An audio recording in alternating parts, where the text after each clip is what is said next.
Yes, I should. Welcome, everybody, back to session 13 of the Cosmo Eternum campaign. The previous session was a bit of eventful. A lot of tensions built during the session. You guys began on the day of Tuesday, February 28th, 075, post-transference.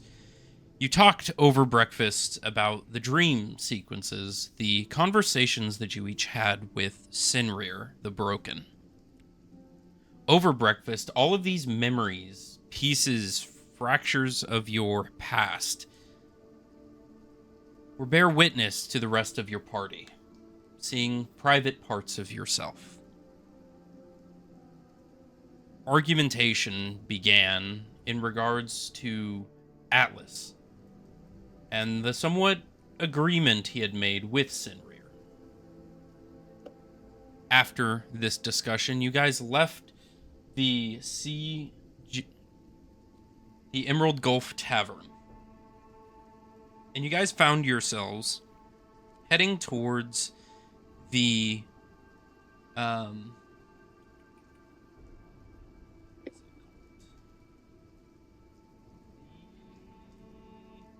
Crystal Cage?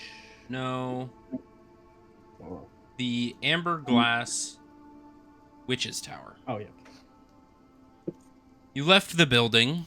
Centurio came to visit and quickly pick up Rowan, as well as being like, hey, go get your reward. But you guys went to the Amber Glass Witch's Tower to collect said rewards for completing your mission. You were given a tour around the Witch's Tower by Grand Witch Ophelia.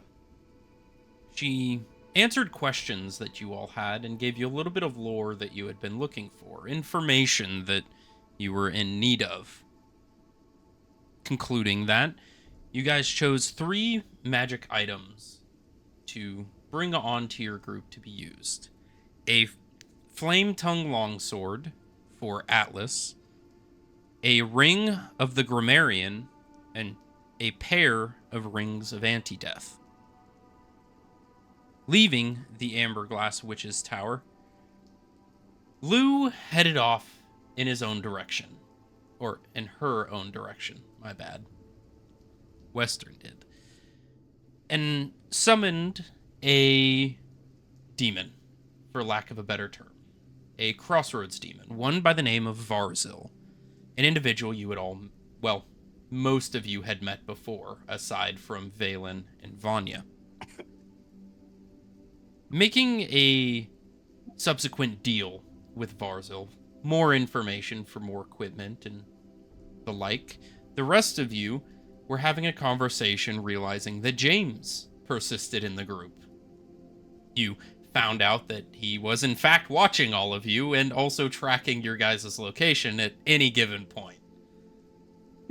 You guys being teed into the information as to what Lou was talking to Varzil about, you guys were a little less than happy with the decision. As Lou returned, the party pretty quickly directed its attention towards Lou and what she was doing. Lou, on the other hand, very intelligently redirected all of the upsetness and frustrations towards Atlas, and kind of subsided the conversation for the moment. Following that, you guys continued on your journey to go investigate and talk to the proprietor of the Crystal Cage Market, a man by the name of Karathan. Some of you wanting to somewhat look into the missing children, others looking for more of a business opportunity. Regardless, an agreement was made that you guys would be attending a tournament, if you will, a almost gladiatorial arena fight with some creatures in order to make a bit of extra cash. Following that, you all heard a sound of a creature, one that Yerk knows too well. As you were informed, these were the cries of a banshee hawk. one of the most deadly and most feared creatures on the planet, specifically to Yerk in the Bostrian wastelands. As this fear settles in, you guys left and returned home to the Emerald Gulf Tavern. You had some small conversations before everyone went their separate ways. Rain began to fall outside as the sun began to set, the trickling of rain hitting the windows, and the dark clouds subsiding above. As you guys began to head to bed, Atlas got a package. A package from someone he sees as a captain Captain Okran of the NGC, and was requested to do something that you were all unaware of at the moment. But that brings us to our current moment. As we begin this session, Vanya and Valen, you are currently sitting at the table, finishing up your meal for the night. Everyone else has gone to bed. Luvan has just picked up a package off the desk. It seems it was delivered by one of the mail carriers, has walked upstairs, and has come back down. And that is where we are going to start tonight's session. Valen and Vanya, you are sitting currently at your table. Oh, God. You said this is nighttime, right? Yes, it is about 9 or 10 o'clock at night. Rain has begun to pour outside. You can hear the soft clap of thunder just off in the distance. There is a fly buzzing around the table trying to steal your food. There's a fly in this room buzzing around me right now. Well, that's interesting. There's a fly all of a sudden. Yeah, I know, right? Thanks. Interesting. Yeah, I wonder why. I wonder where it's from. No, there was a fly in Jay-Z's room that was bothering going in front of the camera, so I was making a joke. Oh. But So, Vaughn, are you ready for y'all's fight? I mean, we really have no choice at this moment, as it seems like this group needs the money for something, I guess. So, as ready as I'll ever be. Do you have a strategy plan of fighting beasts? I know part of your culture is fond of animals. Yeah, well, if you ask my sister, she probably would have a better plan than I do, but this will be my first actual fight with a creature that is not of speaking kind, but no real plan, just kind of wishing for the best. Just going to wing it then. Pretty much. And I mean, we pretty much did that same thing, winged it in that last fight we were in. Or oh wait, you were not in, ironically. So almost similar to now. Oh. You're not in a fight that we're about to be in. Well, you guys need the money. you Well, guys I know. see James go ahead. kind of pipe up as you guys are talking. Valen, can I ask a question for you? Sure, and your name was James. James. That's right. You're not fighting in the arena, are you? No, I am not. So, I know this may sound morbid, but what are you going to do if they don't make it out of the arena? Are you just planning on taking the winning cash for yourself? Well, if Or there's any betting survivors against of... us? If there's a fight of the group, I'm not going to be betting at all in this. I was just giving you guys an opportunity, I should say the rest of the party, a opportunity to create some money for themselves. I will not be betting on anybody's life on this. And also, if there's somebody to be left alive, then the money should go to them, should it not? You see his eyes kind of narrow. Roll an insight check for me. Inside. Oh, my dice. Also, Be I don't right have back. dice. Me either. Uh-oh. I'm unprepared. What is my insight at?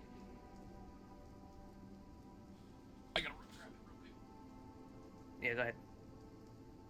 Find it on my character sheet real quick.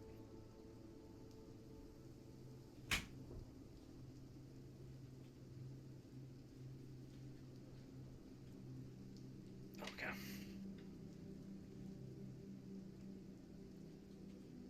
18. 18. 18. So, with an 18, you can tell he's almost thinking over words.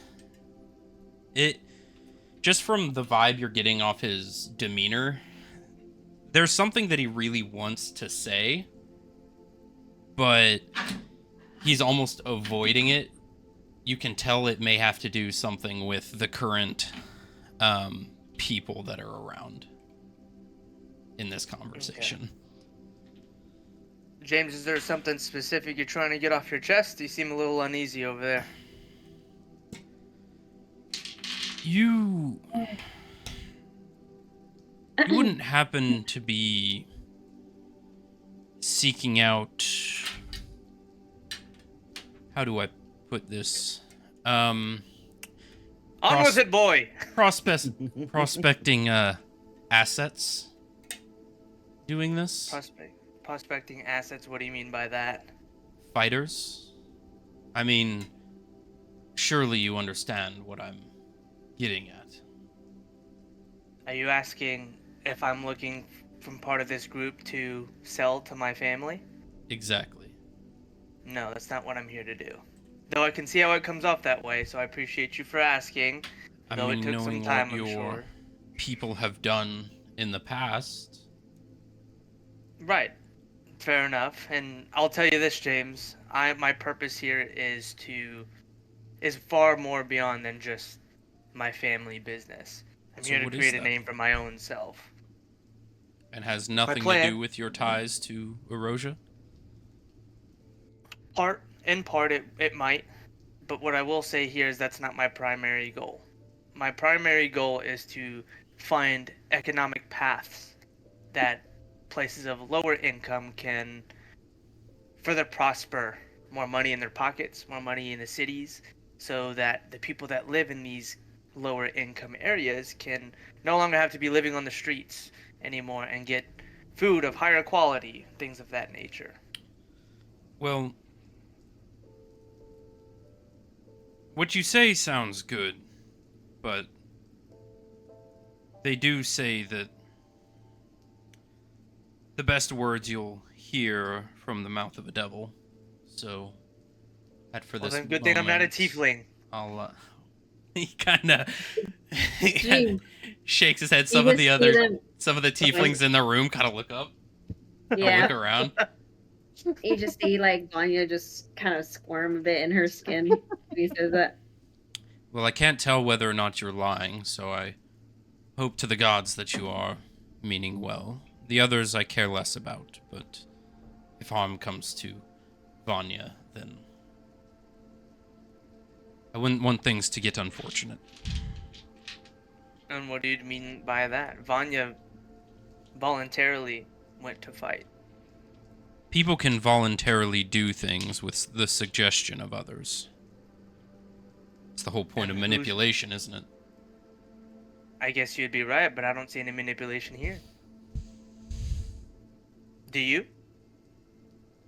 Not for the moment, but it does seem what you're telling everyone is from a persuasive nature. And how did I persuade anybody to fight? I don't hear you coming up with a solution to create money. I'm not in need of money right now. You're not, but the group is.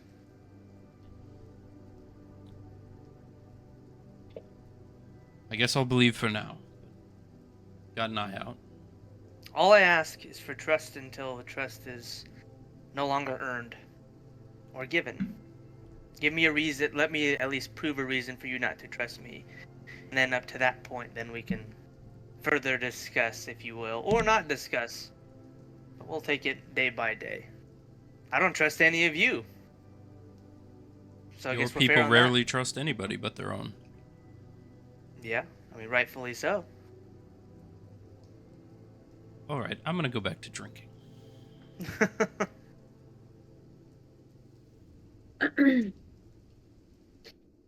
Well, I see that James has a lot on his mind.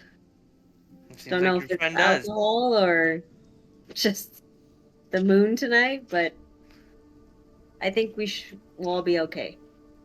Should be. I'm sure y'all will be just fine. Especially after the previous fight y'all had with the cultists. Right. That.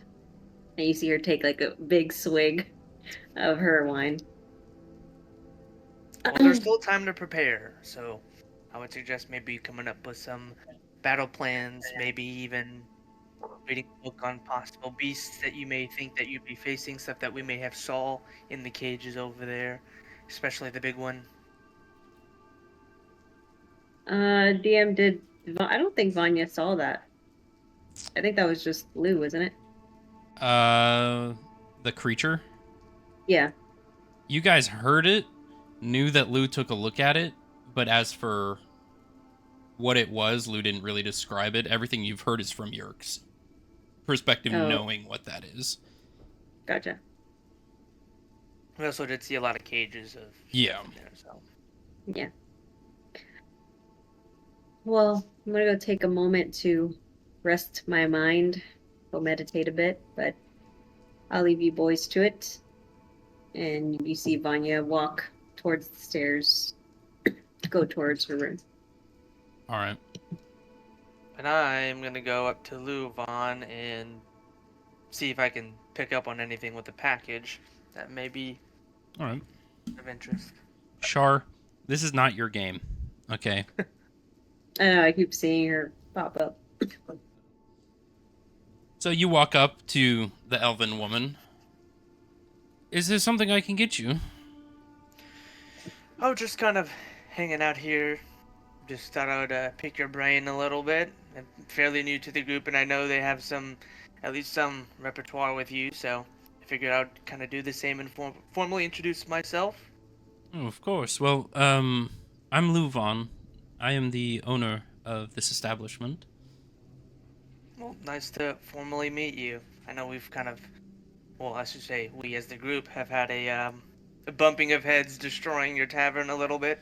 Yes, I would say I'd be surprised about it, but quite frankly, as a adventurer hotspot, I've seen far worse.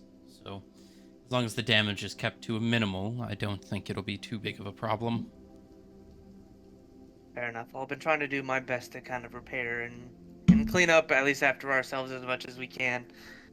Where are you from, by the way? I noticed your garb. It seems more of the elite side of society, nobility. Yeah, I'm from Erosia. Oh, my hometown. Yeah, I'm from Saldore specifically. Oh, Saldore. That is one of the it's one of the northern cities, is it not?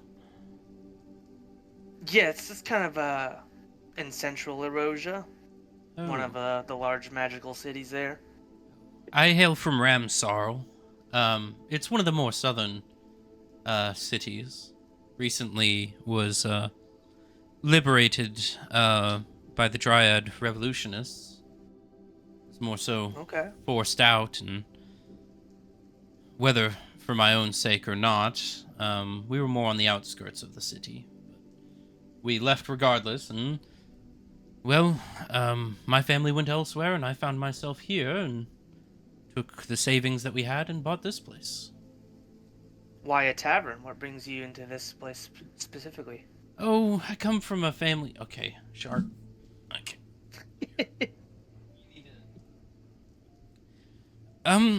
We've always been in more of the mercantile type of businesses. Ramsar is closer to the coast, so we get a lot of travelers. And it's more so the scene that I'm used to, being around new people, travelers and such. So I found myself here. Less, traditional than some erosions. Yeah. Well, Said speaking for two. Hmm. Well, Good to hear. Looks like you're doing well here. Just kind of wanted to introduce myself, and if you need any help with anything, feel free to let me know. I'm trying to meet some new people in this kind of area and get to know more of the culture here. yes, it seems you found yourself in a quite interesting group. It appears that way. They kind of found me. They're quite the lively bunch. The heck did I That's find you? to say the least. Oh, yeah, yeah. Where'd you meet them? Surely it wasn't just on the street. Well, let's see. I was going upon the streets, just entered into town. To make a long story short, we'll just say on one of their adventures, they had found me in a not very a place of disadvantage, if you will. Oh, of course. Sometimes these cities can get a little rough around the edges. I'm picking up on that. Hmm. Any advice while I'm here in the city of things to kind of keep in mind, considering that you're from Erosia as well, so you can kind of know the difference. If you want to learn how these people work, who they are, try to live within their tradition. I'll give you some advice. As you can see, I am not dressed in my normal, what would be nobility clothing, because that's not what brings the money in. The people around here, they're not necessarily disrespectful towards high elves such as you and me, but it's about the outward appearance. So I dress in average mercantile clothes. Sometimes I leave them a little dirtier than normal. I make sure they're not always pristine. Because Always pristine. When are they pristine? exactly. I mean, there's a certain level of, for lack of a better term, filth that people will see as commonplace. Right. Look at my clientele, and she motions, and you look and you see a bunch of, there's a table with dragon's guard, there's some farm folk, mining folk, merchants. If you were in their position and you were looking for a place to drink, a place to stay, a place that's homely, inviting, and you walk in and it's held by someone of far higher standard than yourself, looks down their nose at you, it's not going to be inviting and there'll be no business opportunity. But if you maintain a level of commonality with people, they're a lot more inviting, a lot less hostile. Now, Noted. at a later date, you may be able to increase, once you have a repeating customer basis, you can maybe bring it up a bit. A little cleaner, a little more fine of an establishment, and the local customers will be more accepting to it. But the harsh reality of one's own position in the world is disconcerting to most when presented with someone of higher standard. Fair Which I enough. feel like Well, you have seen firsthand as you've been here. That I have. I'll keep that in mind. Thanks for the advice there. I'll take note. Looks like I need to go on a little shopping occasion. Yeah. I would recommend losing the noble clothes. Find yourself Yeah. something more Tolarusian. Fair enough. Is there a local spot you'd recommend? Yes. What kind of look are you going for? Well, Utility-wise, or more so just outward appearance?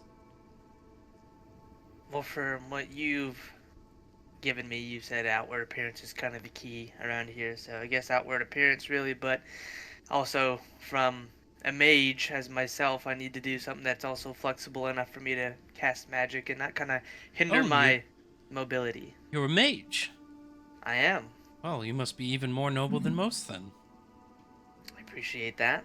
Male magic casters are rare, but I'm sure you know that. Yep, I've been told a lot. The expectation is high, yes? More than you would expect, yes. Well, for more casual attire, I don't assume you'd need armor anyways. The Sea Serpent General Store It is on the... I believe I have this.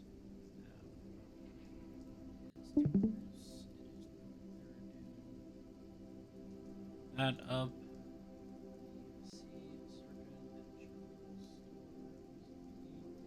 So it's going to be about 4 blocks southwest from the center of the town. Okay. General clothing store, anything you would need to sew, or general farming equipment, camp supplies. It's your all-around kind of low-end need everything sort of establishment. It's run by a woman by the name of Elian. She's a, or Elian. She's a half-elf woman. Okay. Hard to miss. Carts always coming in and out, dropping off trade supplies, rations, food, general goods. I gotcha. If there was a place for clothes with, let's say, magical capabilities, something that still faces the outward appearance, but allows me to keep some sort of defense, if you will, similar to the cloak that I'm wearing right now. In that case, you would probably want to head towards the Grimrose Magic Shop. Okay. That is on the far north side of the city. It's just a few blocks east of Fort Windmire, the local military fort, still within the walls of the city. Perfect. I'll That's look at those. your general magic supplies, cloaks, bracers, rings, things of that nature.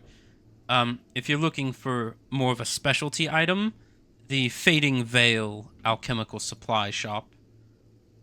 It is to the east of the city. It is next to the 3 estates that we have within this within the port. Okay. But that's more specific, like to order Gotcha. type of materials and such. Understood.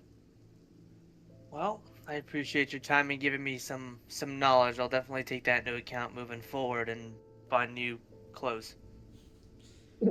Maybe don't clean them as often as you do. As you look down at the perfectly clean, no dust or any marks on it, your cloak. Yeah. Well, Noted. it's about time I start preparing for the more nightly crowd. So feel free to meander around here or head to bed. Perfect. Yeah, I think I will head up to my room and be there for the rest of the night. But I appreciate your time. Of course. Have a nice night. You as well. As you begin heading back to your room, you see James is still nurturing a cup of ale, and he's just eyeing you as you're walking away. As nervous as he normally is, he's kind of just very locked in to you as a person.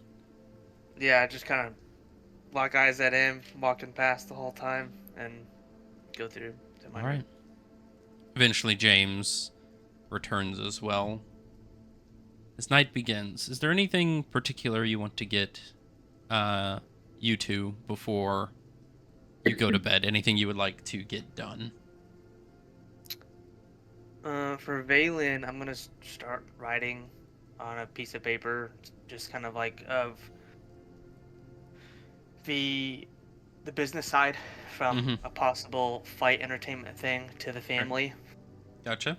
And just kind of let them know that there's a possibility of it here, but in the current area, it is illegal, or at least not favored Yeah. right now. So just All kind right. of giving them more information versus anything else. But All right. that's Gotcha. kind of my journey. So you write in your journal, start writing notes down and everything. Vanya's, anything you would like to do? Well, yes. I'd like to question James on All right. his. Walks in the room. He's a little stumbly. Too much to drink? A little bit, yeah. I would assume that is the reason you were questioning our. Don't do that. That's horrible.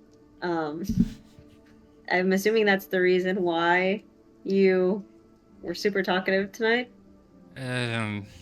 More so harder to hold the mind at ease when inebriated. I mean, you've seen our parties. Yes. It seems though that you're worried more about something that has to do with Valen. Is there something you know more about him than we don't? Hmm. Rumors. People like him. People like him from where he comes from. It's, things that, well, my brother and your sister were looking into. Okay.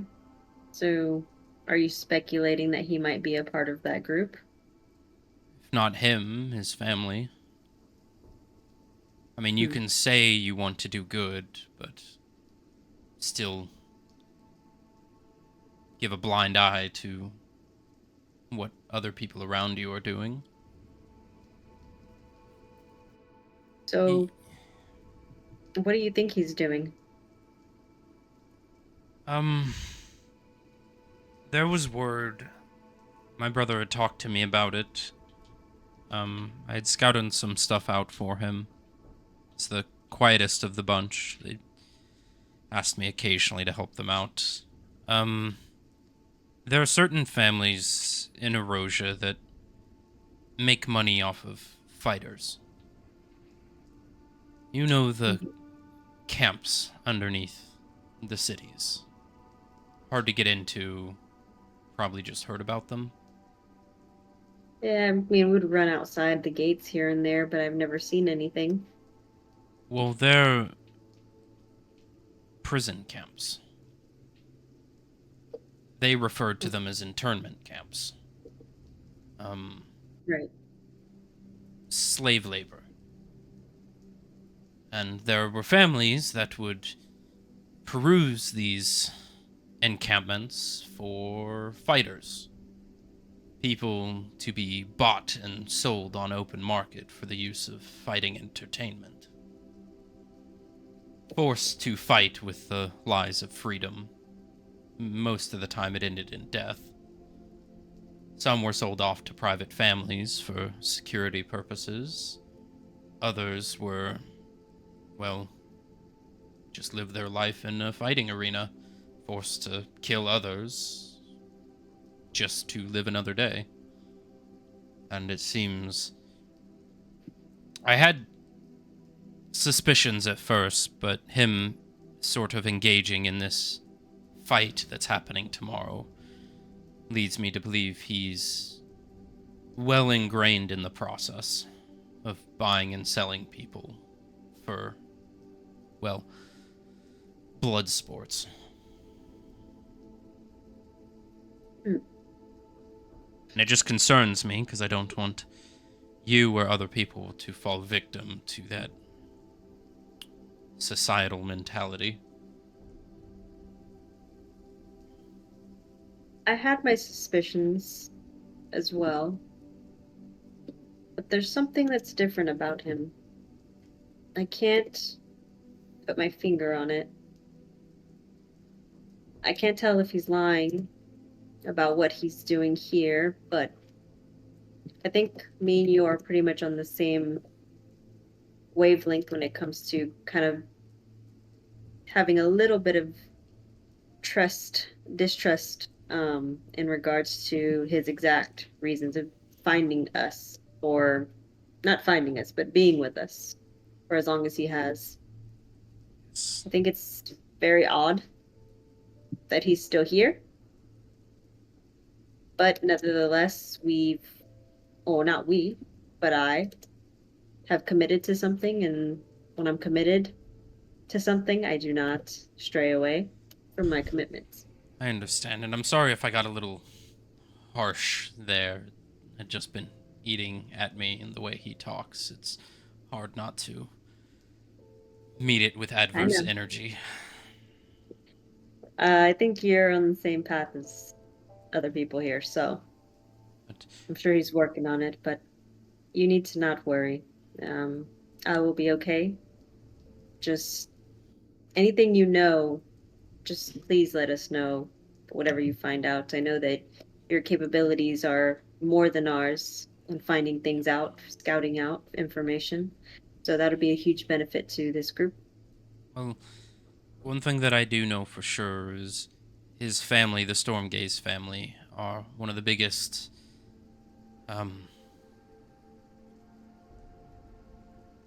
benefactors of a lot of the nationalists in the central and northern cities. They kind of run the fighting market. They're the standard for other families. You kind of just see her eyes drop. Well, It's as this much may as just I come know now, to, but it was a name I heard your sister and my brother talk about frequently. well, this is definitely a full circle, don't you think? That's why I've been wondering why he's here. Of all groups, why he was in the same place we were, same city, same group now, same manufacturing facility, caught by the same people, whether it was intentional he was placed here or sheer coincidence, but I've learned that coincidences are rare. Right. It just sends off my danger sense. Well, we'll see what the new day brings, but for now, I think we can at least be at ease that we got through another day. Yep. No harm, no harm, no foul. Hopefully tomorrow's the same. Hopefully, less arguing and infighting. Right. Hopefully I don't scare them with my presence again. I feel like they forget I exist a lot of the time. I think you are very stealthy. You are a very stealthy man. Well, I That wouldn't is be able to sneak around if I wasn't. right. So, but I think they would appreciate anything that you have to bring to the table. So don't be shy.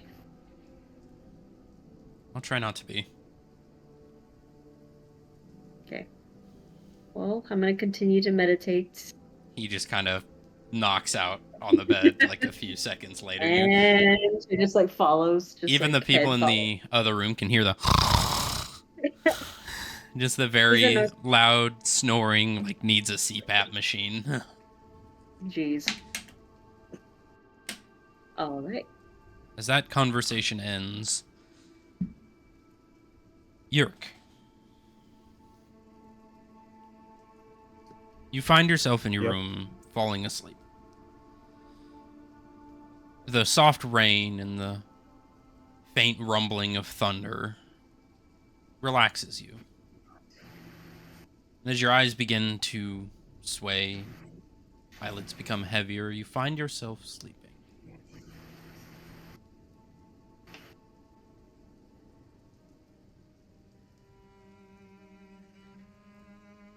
You feel cold. Wind, sub-zero. You kind of shake your eyes awake. You're on ice. You hear the crackling of thunder above you. Bright white light of lightning. You've been here before. You look around. It seems you're floating on a piece of ice in the middle of stormy waters.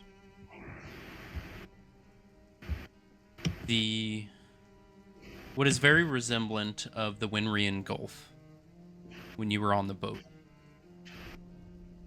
You see the ice crashing against each other. You're sprayed with cold ice water. The clouds above, rolling, dark, abysmal. What do you do?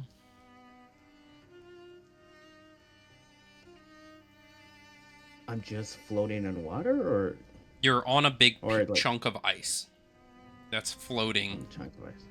in the Winrian Gulf. You see the mountains off in the distance.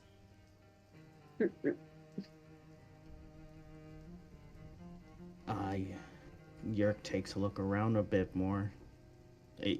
How big is this chunk of ice, I guess? About the size of the door that Rose was on in Titanic. Enough for 2 people, but only one person is currently on it. All right. They totally both could have fit. Yeah.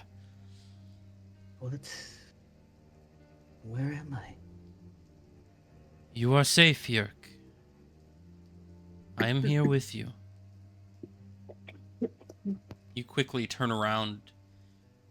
You see standing on the water, you see a pale figure, silver, bright eyes, white flowing hair, halo, folded white wings, robes draped in white and gold, almost glowing. The arms connected at very long and flowy cuffs of the cloak. I have heard you call for me many times, but I have been preoccupied, so I was not able to respond until now.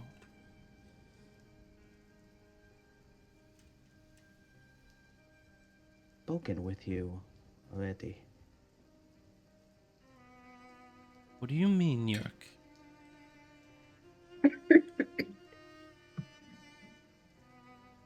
I'm back at the Celestial Grove.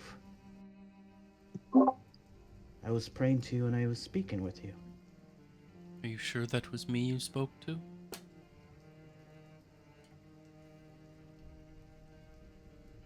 I'm certain it should be. This place we sailed. Why am I here? I needed a conversation with you. Seems that your faith has been wavering. Seems you are in need of help. Help that I may be able to offer you.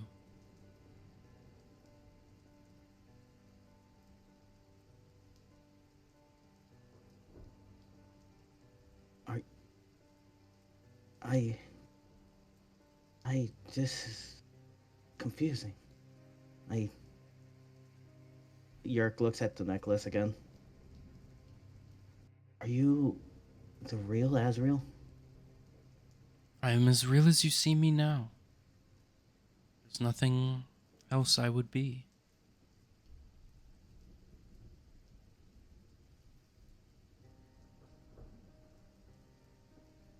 Yerk's just bewildered at this point and just don't know what to say at this point.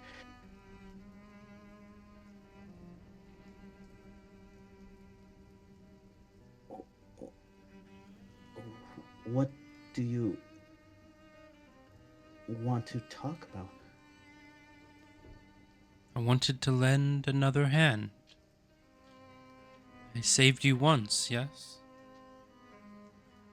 And it seems within your current situation, danger may come yet again.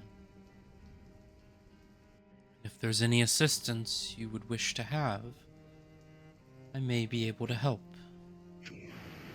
Questions or otherwise.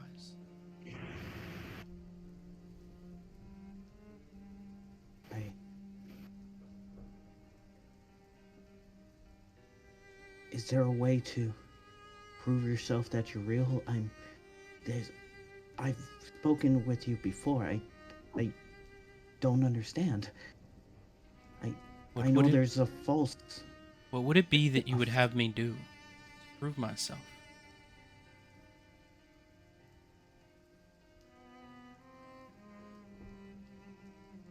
I don't know. Are you? Why can't I remove this necklace? That necklace is bound to you by me. The agreement we had, you were saved from certain death, was a bond, a connection, unwavering, unbroken. a connection that allows my help to come through. You have your goals, to be the savior of your friends, provide them with security and safety through help of my own. I cannot do that if you were in a battle and the necklace were to fall off my bond to you. So it does not remove itself, lest our bond be broken.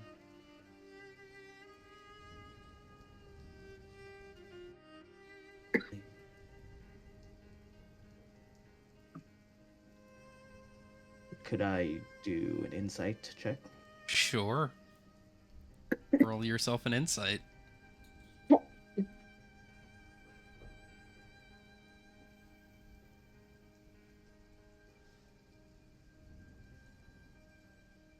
See here.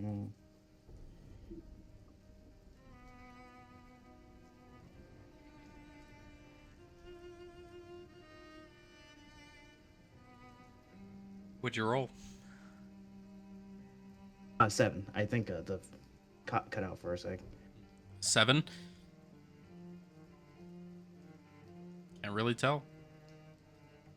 Boo.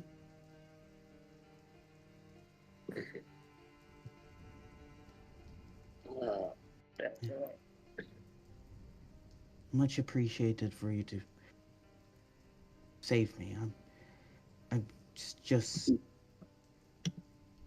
confused between the two. Why are you confused?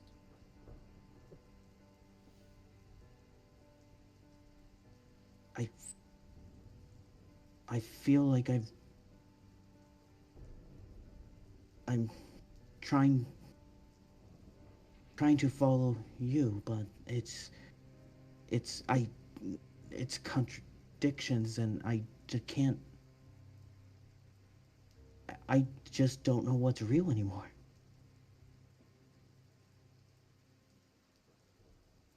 What contradictions are you having? Are you seeing that I may be able to clear up?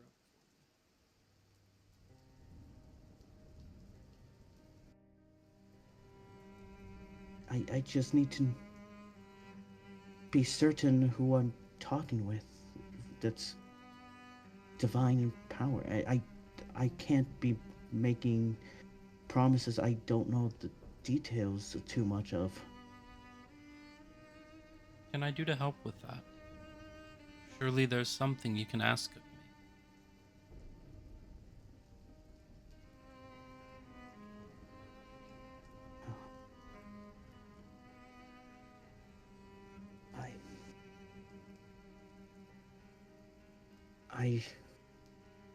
I just need the strength and courage for the next day.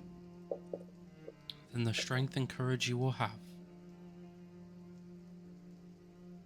I will make sure that you are okay, Yerk, so that you may hold your end, so that you may protect your friends. I will be watching, and I will make sure that you are okay.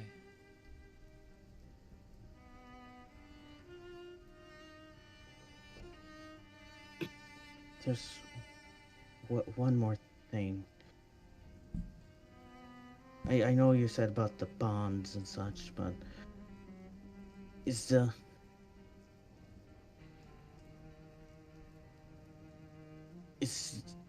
I just want to be sure if I'm doing the right thing.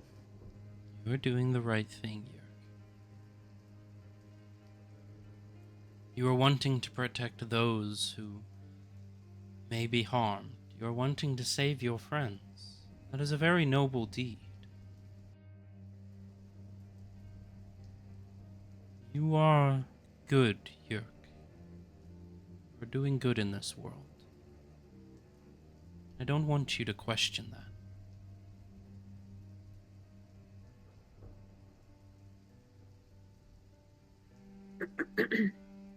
Call upon me if you need help.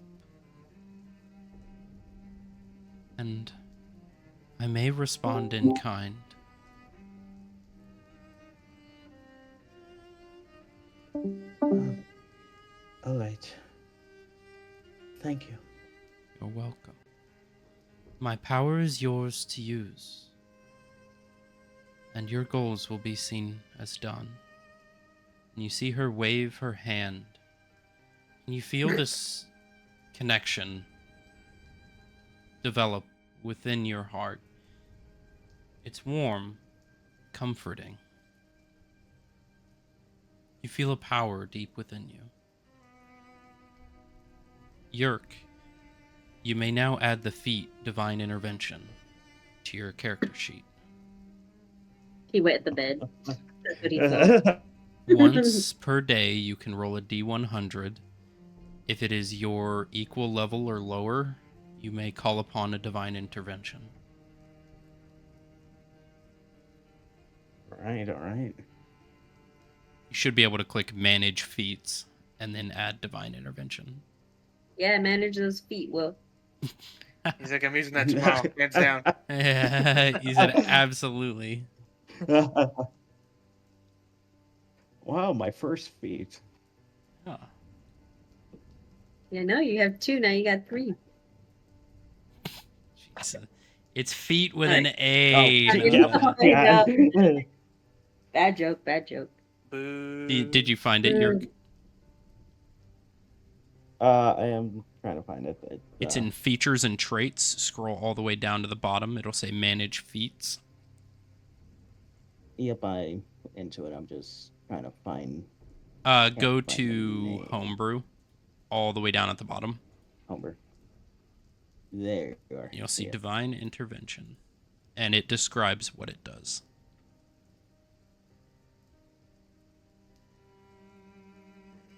But as this is said, Uh, you find yourself growing ever more tired as you begin to fall asleep once again. fall asleep on the wood. And you wake up in the morning. The rain's still falling, but all of you begin waking up. The very faint bit of torchlight begins emanating through your windows as the sounds of the morning bustle come to you all.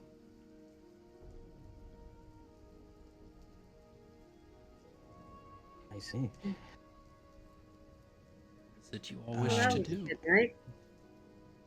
Yerk is just gonna continue with inspecting his weaponry and taking a look also in the box with the revolver that it came in. All right. Vanya is going to go down for some breakfast. All right. Balin's gonna go down as well for some breakfast. Brekkie time. Brekkie. Don't be sitting next to me. Dang, I'm right across from James too. We're just like staring. Actually, Some yeah. dogs? Yeah, he'd be avoiding eye contact. He's a little hungover. Oh Lou, my God. you were doing in the morning? If I remember correctly, part of the night that she worked on getting the turret golem completely fixed. Yep. And With which the- you had rolled successfully. So turret golem, you have used all of the extra parts you have, but the turret golem is now completely fixed using your mending and the extra parts. So all you really need is ammunition for the main turret. But as for the shotgun blast, the area swipe, you have ammo for. As per you were given, what was it, 500 rounds of ammunition in total? Yep. And I'm gonna say that's ammunition in general. I'm not gonna say you got 200 rifle, 200 pistol. It's however you wish to spread it up. Yeah. They just use bullets.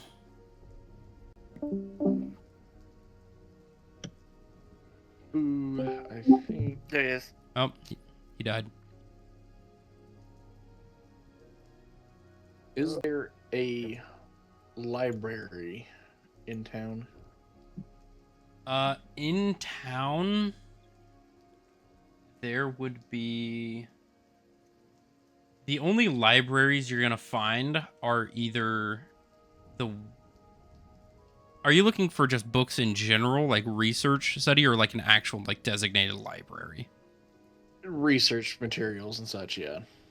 So depending on what it is, you could probably find some at the Fading Veil alchemical supplies. You had seen a plethora of tomes and grimoires and such.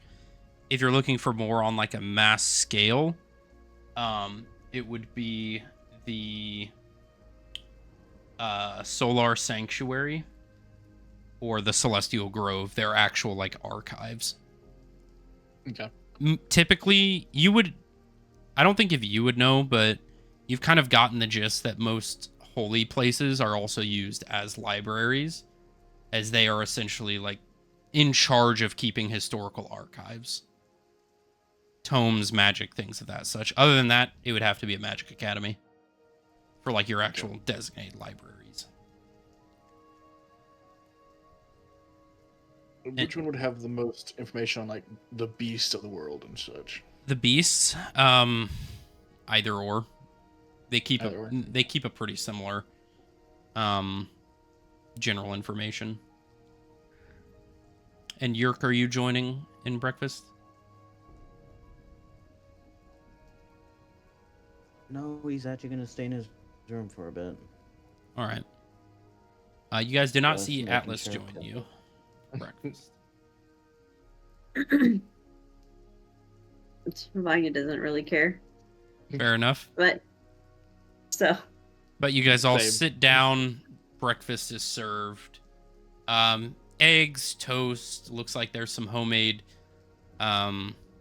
jam of various winter fruits, berries, and such.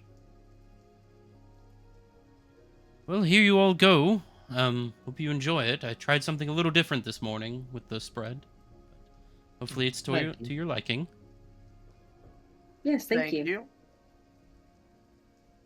And no alcohol this morning. Oh, Yerk's not here. Never mind. Doesn't need to be said. We'll She let him ru- know. Don't worry. Yeah. She rounds off and begins serving some of the other guests that are currently eating around. But you guys sit and begin eating. Ben's gonna try to eat quickly because my main goals this morning are to go and get some new pairs of clothes. Yeah. So I'm gonna go to the magic shop first to see if I can get some magical clothing that also kind of appears to be formally correct for the environment. And if not, then I'm gonna go to the general store. Gotcha. Are you telling your party this, or?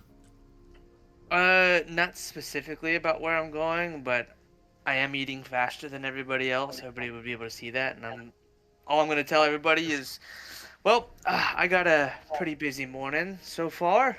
I'm gonna go and go look around a couple stores, and then I guess I can meet you guys back here if we want to meet somewhere or whatever the case may be. But other than that, if I'll come back here when I'm done doing my laundry list of things.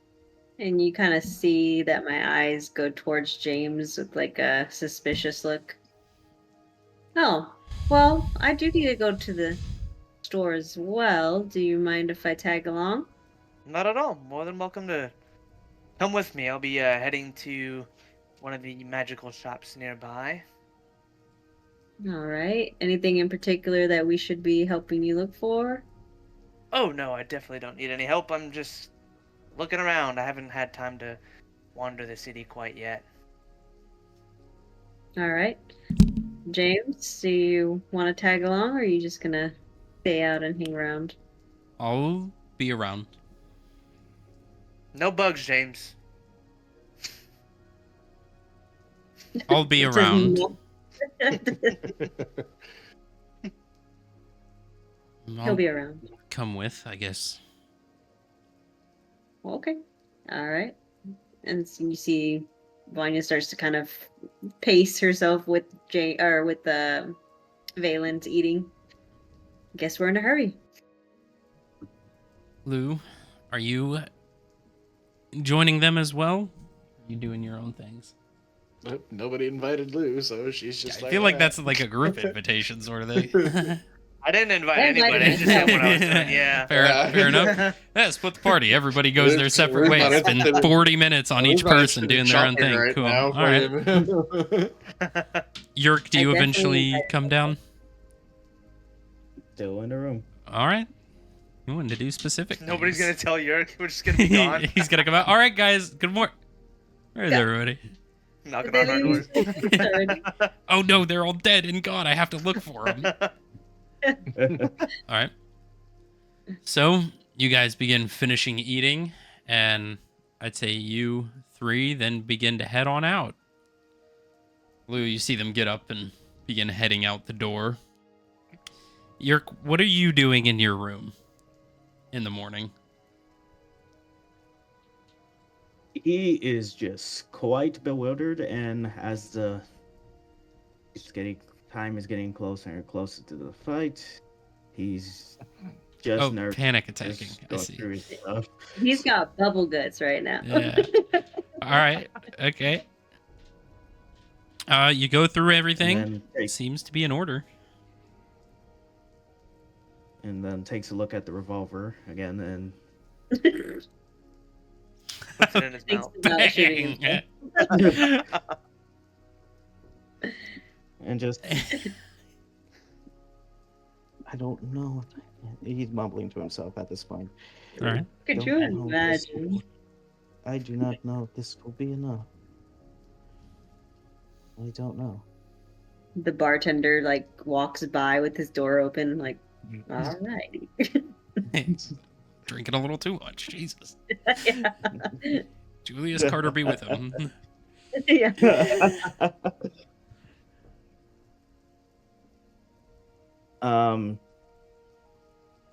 Did those deviation marks ever got removed? Any signs of it on the revolver still? There's signs of them. They were scratched out, as you remember previously. Mm-hmm. They're still there, but you see that there's lines scratched through them that Atlas and Lou had kind of, you know, as far as you can concern, disabled them. Okay.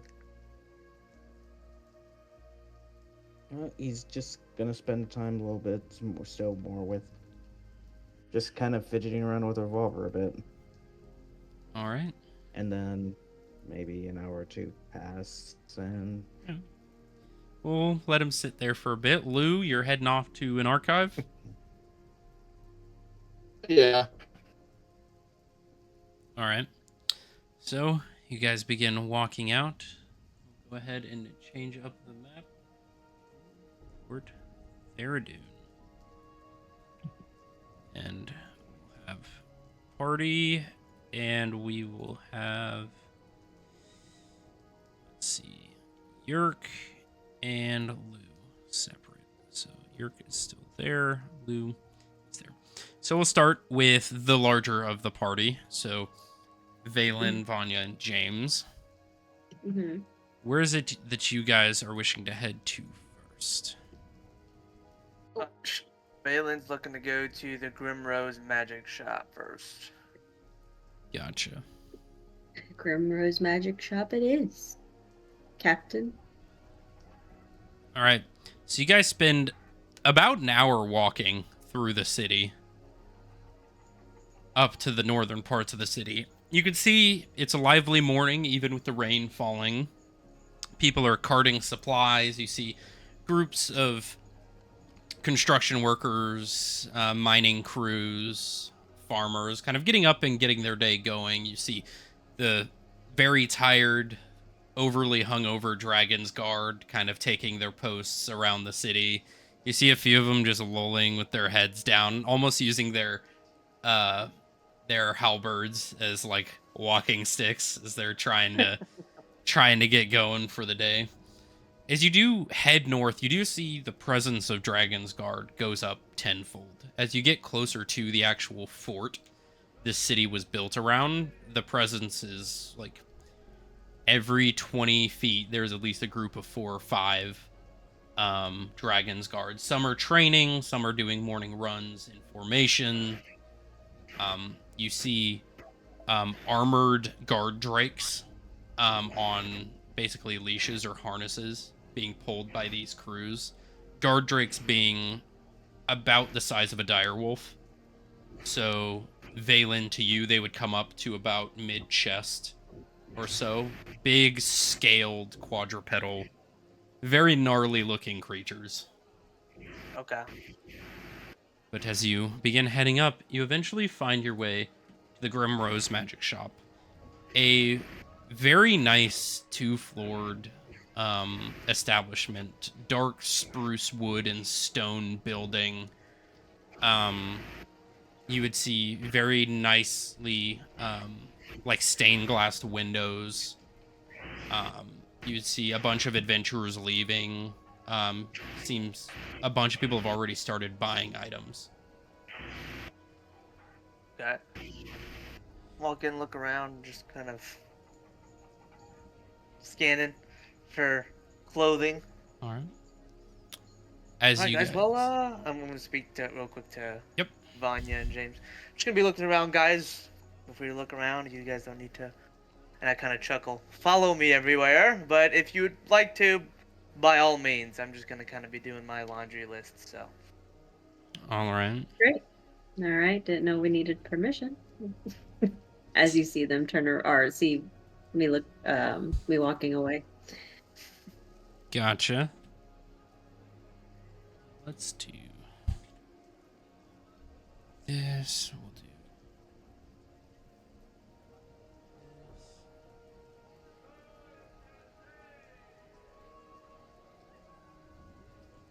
that.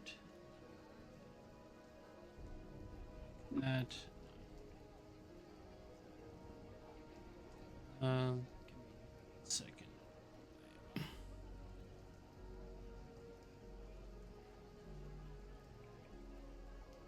That, boom.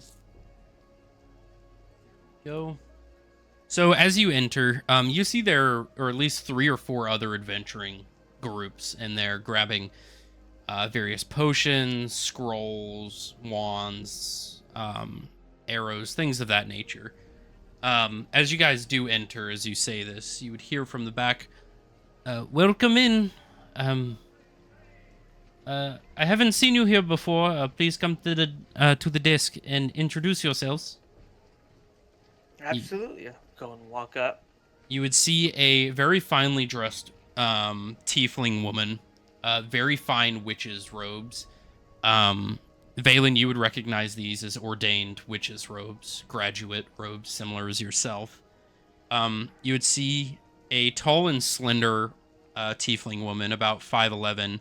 You would see ashen gray skin, solid black eyes. You would see long white hair. You would see 2 curled horns come out of the back. The robes themselves being black and white witches' robes.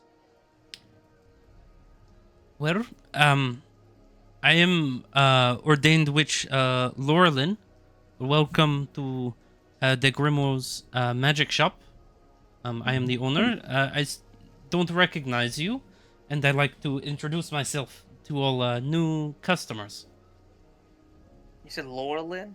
Laurelin, Loralen. Okay. Orlin. Laura Lynn. Thank you, Laurelin. My name is Valen. Valen Stormgaze. I'm here to kind of peruse your shop. I've heard in town that this is one of the best magic shops to go to, so come in here looking for some specific items if you have it. Well, I do have, any magic item that you could really think of. I have some specialty ones, but as for your general healing potions, mana potions, and such, I do have them in stock, as well as, well, anything else you could find. I am a very active proprietor of any magical item an adventurer may need on their journeys. Well, glad to hear it. I'll let the others introduce themselves before I ask you for the things that I'm looking for. Oh, thank you very much. How courteous of you. You, young lady, your name is? My name is Vanya. Vanya, Nice to this meet is a you. very beautiful name. It's good to meet Thank you you. very much. And you? I'm James. Hello, James. Well, what is it that I can acquire for you all? I'm looking more for the healing potions and some sorts of like that. Of course. What kind of healing potions are you looking for? Um, almost well, a potion like where you're on your last breath and kind of I assume you haven't bought many magic potions? no. Okay, so there are 4 types of healing potions that I sell. Um, Varying levels of healing. The cost does go up with each one. I have standard healing potions, which are cuts, bruises, small wounds. I have greater healing potions, which is more gouges, lacerations, heavy bleeding. I have superior healing potions. Those are used for large wounds, internal bleeding, large blunt force damage that you may find yourself having in like an ogre fight. Um, and then the supreme healing will cure you from head to toe. It can't regrow limbs, but you could be missing most of an organ and it would fix it for you. Okay. And what is your pricing on all these? Healing potions standard are about 50 gold pieces. Greater are about 250. Superior are about 2,000, and Supreme run anywhere from 20 to 25,000. Right. Gold pieces, not silver. Mm-hmm. Damn. Okay. Think I might have to take a look around at maybe something else. Alrighty. And you, sir, Valen, I believe it was? Correct. Yes, I was wondering if you had any sort of change of appearance that I may have that still provide a magic caster at least some sort of protection. I'm looking to kind of spice things up with my look, if you will. Oh, of course. I do offer magical adjustments to armor for the more outward appearance side of things. I can either provide you with a separate clothing, if you wish, or I may be able to doctor your current clothing so that it may maintain any magical effect that it already has, and I can simply change the appearance, the way it is woven, the material it is made of. On your second option there, would it be Yes. something that I could also cast back into its original state upon me needing more formal attire? That would come at a higher cost, as that would be an additional enchantment. I can change it once, but if you wish to change it of your own fruition, and maintain its current enchantment, that would take a little bit more time and it would be a little bit more expensive. I could do that for around 300 gold, and it would take about 2 hours, 3 hours of dedicated work, which I will require either full payment or a deposit when you drop it off with me. Would you by chance, actually, this is a question for the DM. Before leaving, I'm assuming that Balin would have spare clothes so that he could Yeah, leave you would this you with would you would me. have your leisure clothes, yes. Okay, okay. Or I could do it expedited while you all are shopping for a higher price, about 500.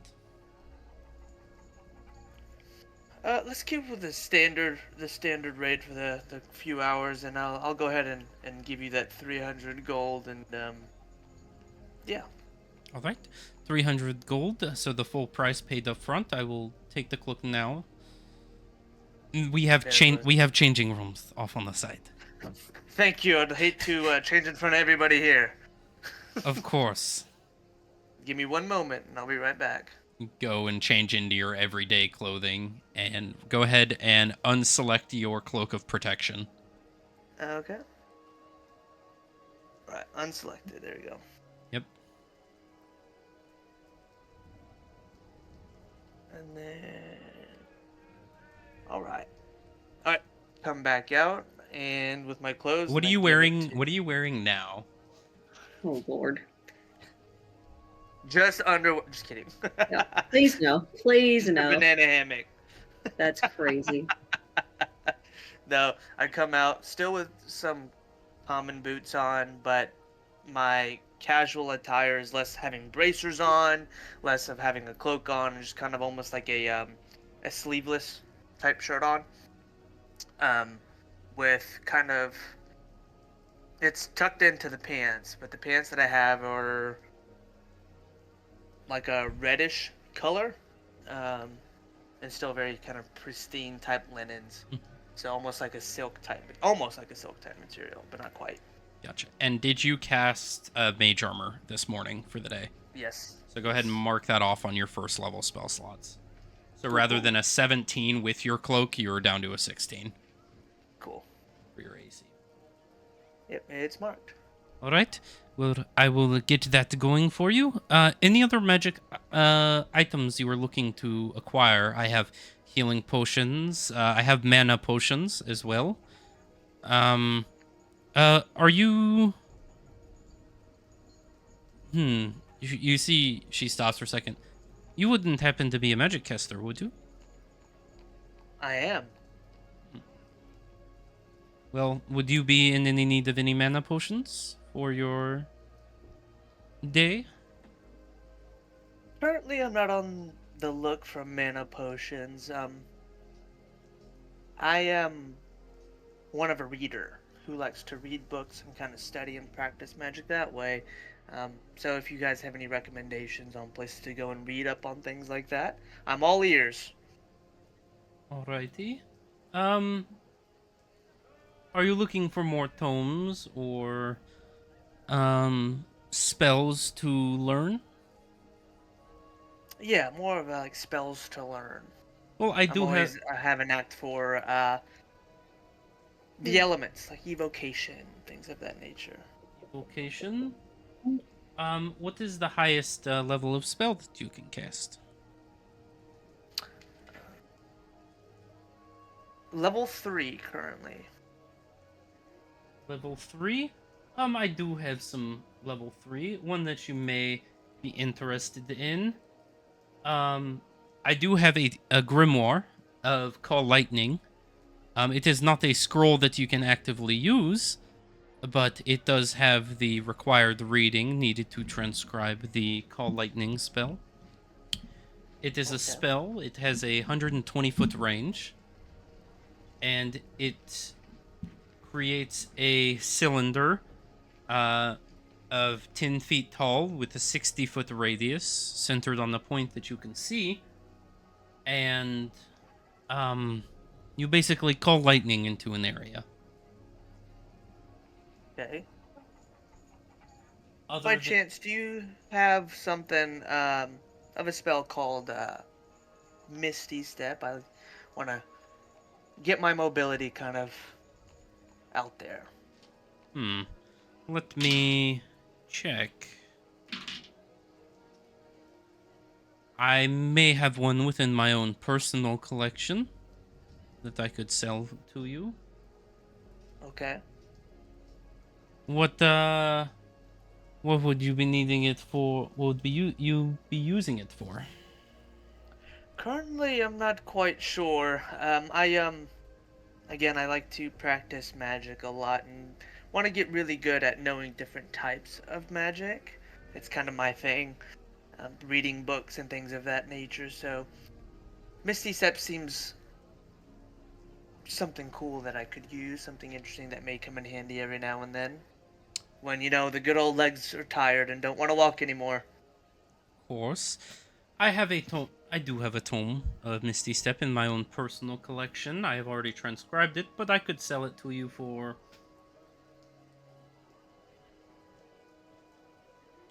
300 gold. 300 gold.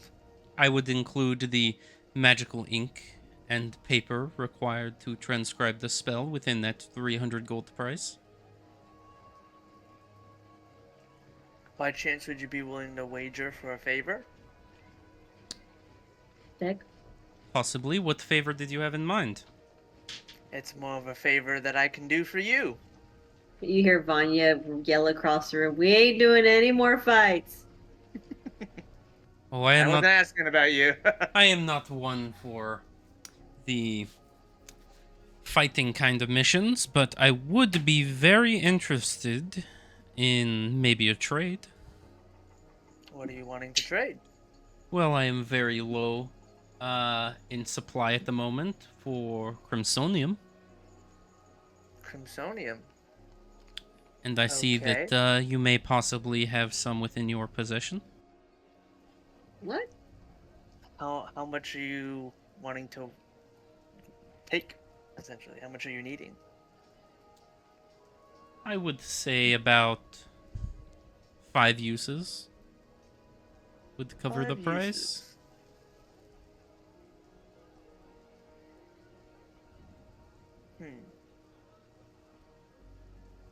Never mind. I will- am it- currently lacking in the material components for a few enchantments that I am working on personally, and having some Crimsonium, as you know, would be very beneficial. And as I have already graduated, I don't have that easy of access to their magical supplies.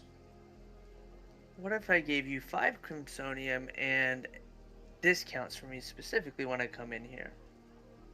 Because I assume that I'll be in here more than once. And if you'll be taking my money anyways, Well, you and giving all you some... are already a part of the Adventuring Guild, are you not? That is true. But I'm saying for me specifically, from a magic Well, caster I'm already to a giving magic shop you owner. adventurers discounts, as required That by you are. local law. That you are, but I'm looking further than just an adventurer's relationship, but more of a personal one. Roll a persuasion check. Ooh, Alright. a personal one. Valen flirting with the magic shop owner. I have proficiency in this too. Okay. That doesn't change anything about the dice, does it? No, you just add what you see on your persuasion. Got it. Where'd it go? 10. 10. Yeah. Maybe if we make this deal, I may be more open to the idea of further agreements between us to get to the discounts you're looking for. Then it looks like we have a deal. Alrighty. I will take 5 uses. I believe the Crimsonium is in your back left pocket. How did you know? How does she I kind know? of turn my head and look. How do you know that? She looks up. You take a look up? Yeah, I look You look up. You see about 4 or 5 of these little creatures standing on the banisters. You would see 4 or 5 of these small little ram-like individuals in little cloaks. You would see curled little bat wings on each of them. You would see all of their eyes are glowing blue. You see they're kind of shimmering in the light above, almost hiding in. Becoming visible for a moment and then camouflaging again. Invisible, like she wants me to see it. Yeah, like it becomes visible for a second as Yeah. you look up, and then they cloud back over. Okay. There are I a look lot of back people at that it. look to rob magic shops, so I have to keep my securities. Completely understandable. I probably would have done something similar. Of course. Then I'll go ahead and grab the bag of Crimsonium, or 5 charges. of You Crimsonium, if you will. would see this now, as he pulls a bag, and you would see this red dust in a burlap sack, and I'd say you take like a vial that she hands you, and you scoop 5 uses of it worth. So go ahead on your bag of Crimsonium. Go ahead and mark off 5 uses. There you go. Drug dealer. All right. And here is your Tome of Misty Step. As she waves her hand, you see a crack appear in the air, almost like a fissure. She reaches her hand through and pulls out what looks to be a tome and hands it to you. And she reaches back in and grabs a small vial of magical ink and hands you some paper. That will allow you to transcribe Misty Step into your own repertoire. It should take Thank you. about 10, 20 minutes or so to transcribe it. Thank you. I appreciate it. And has your friend finished looking around? Vanya, I believe it was? Yes. I think I should be okay for right now. We do have some interesting items if you're looking for something more peculiar. Nothing at the moment. All right, Just babysitting. of course. Kind of turn to Vanya. James chuckles. Smile. Yeah. James pipes up. I actually need a few of these components, and he slides a piece of paper over. I could do that. Call it 300 gold. Sounds fair. He reaches into his pocket and slides some gold. She reaches into the fissure, pulls out a bag of supplies. He grabs a bag that is larger than his backpack, opens his backpack, drops it in, and you see it disappear into the bag as he puts it back on. Vanya kind of like notices and she's like, "What else do you got in there?" And she like kind of picks at his backpack a bit. You open the bag, you just see a black hole in the bag. You don't see anything. Alright. That would be a bag of holding. It's a interdimensional pocket space for items and such. We actually sell them here.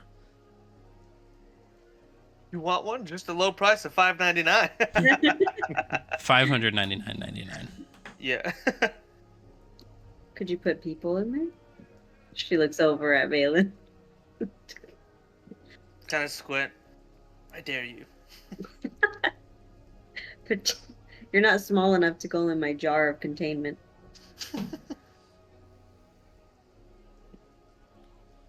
But we do sell them for around the 650 gold pieces.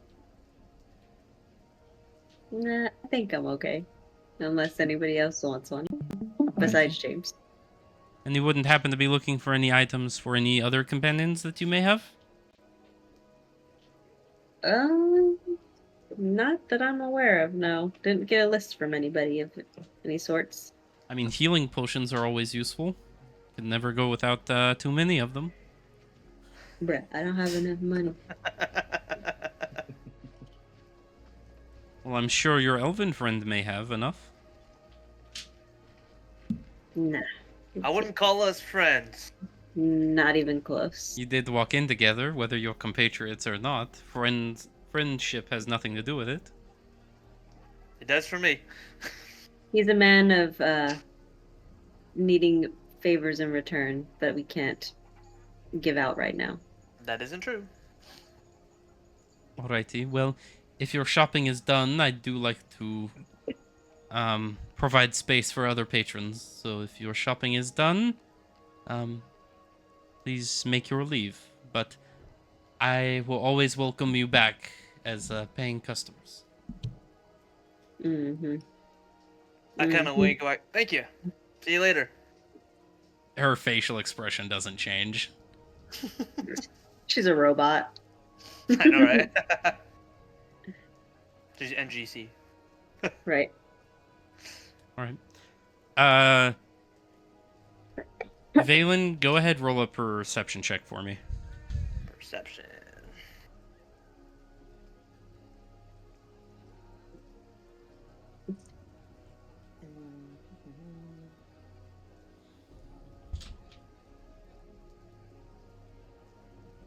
That is 14. Alright. Okay. So you guys leave the magic shop. So as you guys are leaving, we'll transition to Lou. Which temple are you wishing to go to? Whichever one has the most likely about beast and such. I'd say overall more like local beast knowledge would probably be at the Celestial Grove, as they're more of kind of a rounded temple rather than like specifically religious or magic. Would they also do beasts that are like outside this area too? Probably. They're more Okay. of the general, like, covers all bases type of temple, whereas the Solar Sanctuary is specific to Bahamut and, like, that sort of, like, magic. Mhm. So I'd say as you begin heading over there,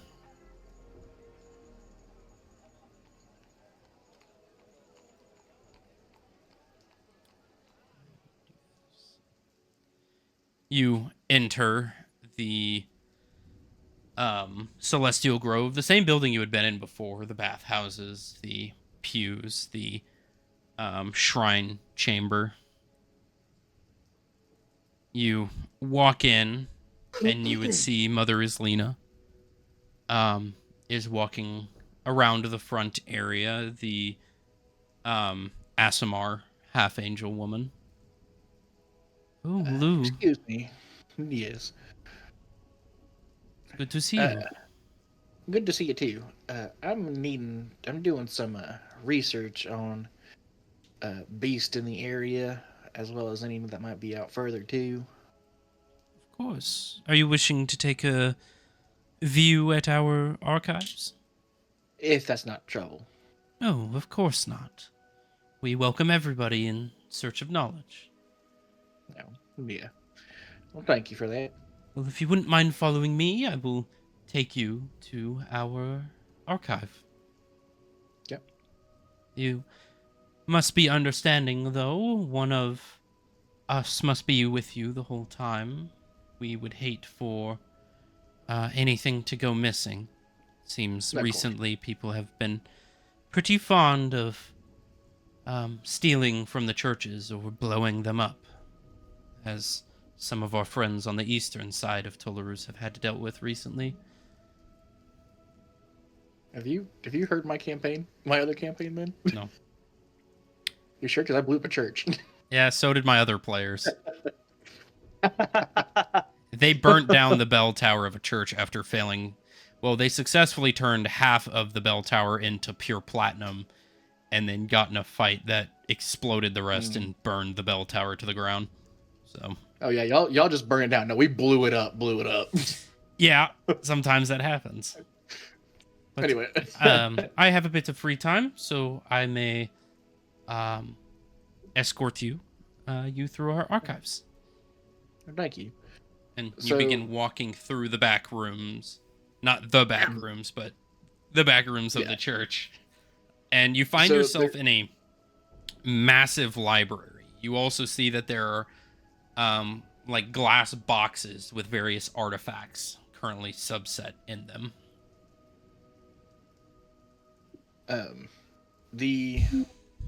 She has two goals of research that she's wanting to do. The first one is beast of the area. Whatever kind of beasts are common that show up, whatever kind of exotic, something that, the slaver might find interesting that he would pick up. All right. If you're kind of picking up what I'm putting down, is finding out possibilities of what we might be facing All during right. these challenges. The other thing is she's also doing research on that special beast, the one that Yerk has All right. goosebumps over. All right. So you're looking for more local beasts and such? I have a book here, actually, of the most well-known. Are you looking for more monstrous type of beasts? You're an adventurer, right? Are you planning on hunting them? Looking for weaknesses and Both. such? Both, yeah. Any type of dangerous beast, monstrous, would definitely be something to look out for. All right. Well, here is a tome of more of the local beasts that we have in the area, more of the monstrous kind. if you have any questions while you are reading through, let me know and I may clarify. I have extensive knowledge of every book and artifact that we hold within the archive. As the high priestess and head archivist, it is kind of my job. Well, good to have the head honcho help me out on this. Of course. I always look forward to helping people embolden their mind with knowledge. Go ahead, roll a investigation check as you are looking through this book.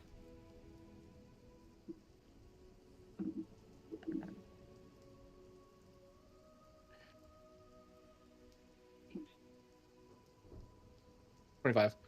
25? 18 + 7. Yeah. Ones that stick out to you, obviously dragons. Most things are draconic in nature. You would see dragons, pseudo-dragons, things like kobold, draconians. Dragonels are a big one, wild or domesticated. You would see guard drakes, more of the wolf-like draconic beasts. Ones that kind of stick out to you are the Tolarusian displacer beasts. They are typically found on the actual ground floor of Tolarus rather than like the high floating mountains and floating islands that you would see. You guys aren't quite at the floating islands, so maybe a little bit more rare where you guys are.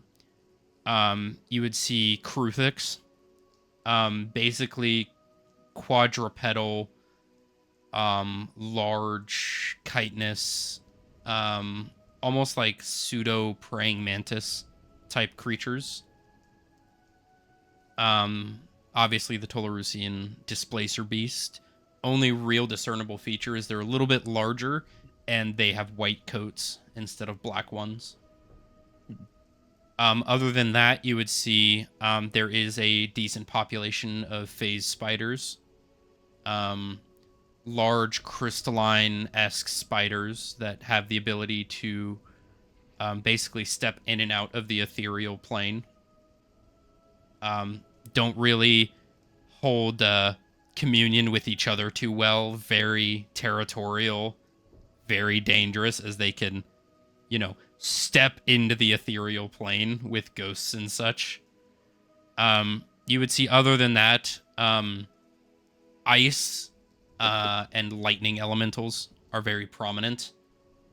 As well as you would see the occasional snow nymph here and there. As well as that, you would see there is a population of aurochs. Auroks.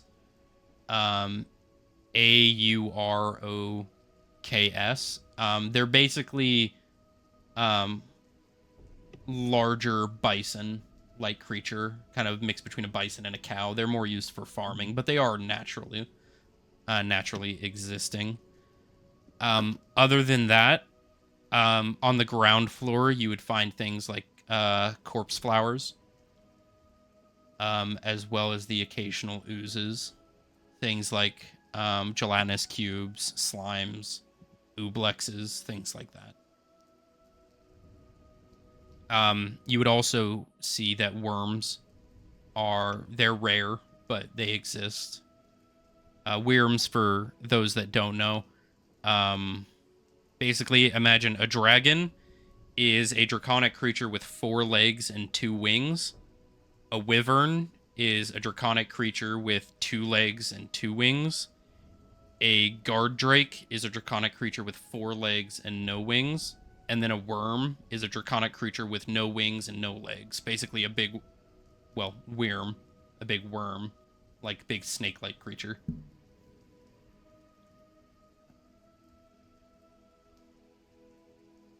As for that, those are really the prevalent ones. That's all you can really discern. Everything else would be your more like smaller beast-like creatures. Mm-hmm. The draconic rabbits and like draconic squirrel-like creatures. Basically lizards with big like bulbous tails. Mm-hmm. There's one that does interest you. Very prevalent especially in Tolarus with the floating islands being held aloft by arcane cores. They're a small snail-like creature. They're referred to as mollusks. Basically, they are about yay size, so about size of this mug on the side. They're snail creatures that consume magical energy, and they secrete a slime that has extraordinary healing properties while also maintaining the properties of nitroglycerin. So, highly explosive, highly dangerous, but enough to regrow limbs. So, you may be able to take some of the ooze to heal yourself, but you really don't want to be jostling around for the next, 8 hours after you consume it. These, Smolluks. Mollusks, yes. Very interesting creatures. How common are they around here? Very. If you go into a cave, you're bound to find them, especially in areas of exposed arcane cores, such as the ones that hold Tolarusian islands aloft. They're drawn to high magical energy. They consume magical energy and through their natural bio-arcane properties, they transist arcane energy into a liquid form of mana with healing properties. Very, very volatile, very unstable, but upon distilling is how most people get healing potions. But it is a very arduous and, dangerous process, as a single mollusk would have the explosive foot-pound pressure of a stick of dynamite. Does somebody here in town distill this liquid? Well, I know ordained witch Laurelyn at the Grimrose Magic Shop. She personally distills them for her own healing potions.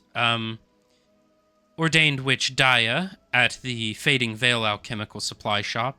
She more specializes in the potion making, so she has more of a refined process for it. But they typically hire adventurers such as yourself to go gather them, as it is a very dangerous deed to be done. As when transporting mollusks, you either need to have a jar of minor containment or very steady footprints. How convenient. Thank you for that. Most people don't like carrying mollusks in their pocket unless they slip on a rock and detonate a mountainside. Mm-hmm.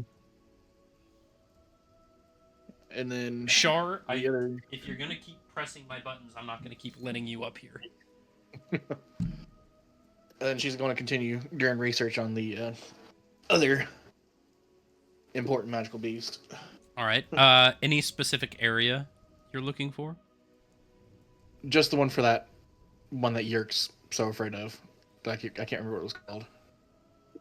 All right. Go ahead, roll an investigation check as you're looking around the library. And I do ask her for help on the specific one if they do. I'll give you advantage. You see this little attention whore here? Mm-hmm. 19. 12 plus 7. 19. I think what you're searching for is known as the Bostrian Banshee Hawk. That's it. Well, we don't necessarily have a book on it, but I do know some information from my own personal studies. What would you like to know? Has one ever been defeated before? Some have been defeated, yes. Typically by battalions, but they have been. In the age of the Transference, and the age of the Watchmen, in about 52 post-Transference, when the Watchmen were heading with the battalions of the Tolarusian, Sarkonian, and Luxian armies on their search for Leovon Excutia, a multitude of them were fought during that foot travel through the Bostrian wastelands. Is there a journal on them fighting this Banshee Hawk before? Mostly it was word of mouth from, well, the soldiers that returned from the battle. Okay. What would you like to know? When they were fighting them, did they happen to go through like their territory of the Banshee Hawks, or did it seem like they came Yes. upon? They walked through the territory. Banshee Hawks are notoriously territorial creatures, even to a point of killing their own kind. The thing you have to know about the Banshee Hawks is they originated in, I want to say, around, I can actually give you an exact timeline on this. It would be right about around 2596 pre-transference. They were creatures specifically genetically commissioned by the arcane scholars at the time in order to fight against the giant kin tribes. They were specifically arcanically engineered to hunt and kill giants. So when the Bostrian War broke out, a slew of these beasts were summoned into the lands of Bostria, and then, as well as many other arcane creatures, and then Bostria was sealed off from the rest of the world. It's how we inevitably won the war. Defeated the giants and eradicated them before they could cause more harm. These creatures, we didn't know their natural state as they were summoned for battle, but they hatch in groups of 6 to 12. During their gestation period, they grow to be about the size of a small wyvern. And then when they hatch from their eggs, they fight each other for food. The strongest of the Banshee Hawks that survive their age before able to fly, typically only 4 or 5 of the 12 survive this process. The mother then comes back, and whatever Banshee Hawks have not been able to leave the nest in time are consumed by the mother. Their social patterns are resemblant of an individual hierarchy. Upon growing to full size, Banshee Hawks will actively hunt each other. Currently, there is only, as far as we can tell, 5 or 6 full-grown Banshee Hawks within Bostria. Last time we checked when the Watchmen went through. They killed about 4 of them. The 5th one gave them troubles, so they left it alone. But the issue with Banshee Hawks is they asexually reproduce. They self-inseminate. They are both male and female within their species, so they can self-replicate. Mm-hmm. They grow to be about a 250 to 300 foot wingspan, and they were built to hunt giants, so only the better generations are passed on through self-gestation, and then they hunt down their mother, and, well, the highest reigns supreme within the Bostrian food chain. Is there a way to tell between the older Banshee Hawk and a younger Banshee Hawk? Younger Banshee Hawks are smaller. Just as violent, though, and less experienced. So, given to what she's told me about size-wise, from what she can remember seeing it, does it seem like an adult one or a younger one? Younger. Okay. That one you saw probably only has about a 20 to 25 foot wingspan. Okay. During their fighting, did they witness anything that seemed to work best against them? Not really. So it was just kind of in general, seemed enough hit and got to it. I can read you their notes. I have them recited to memory. Will that help? Yes. Sure.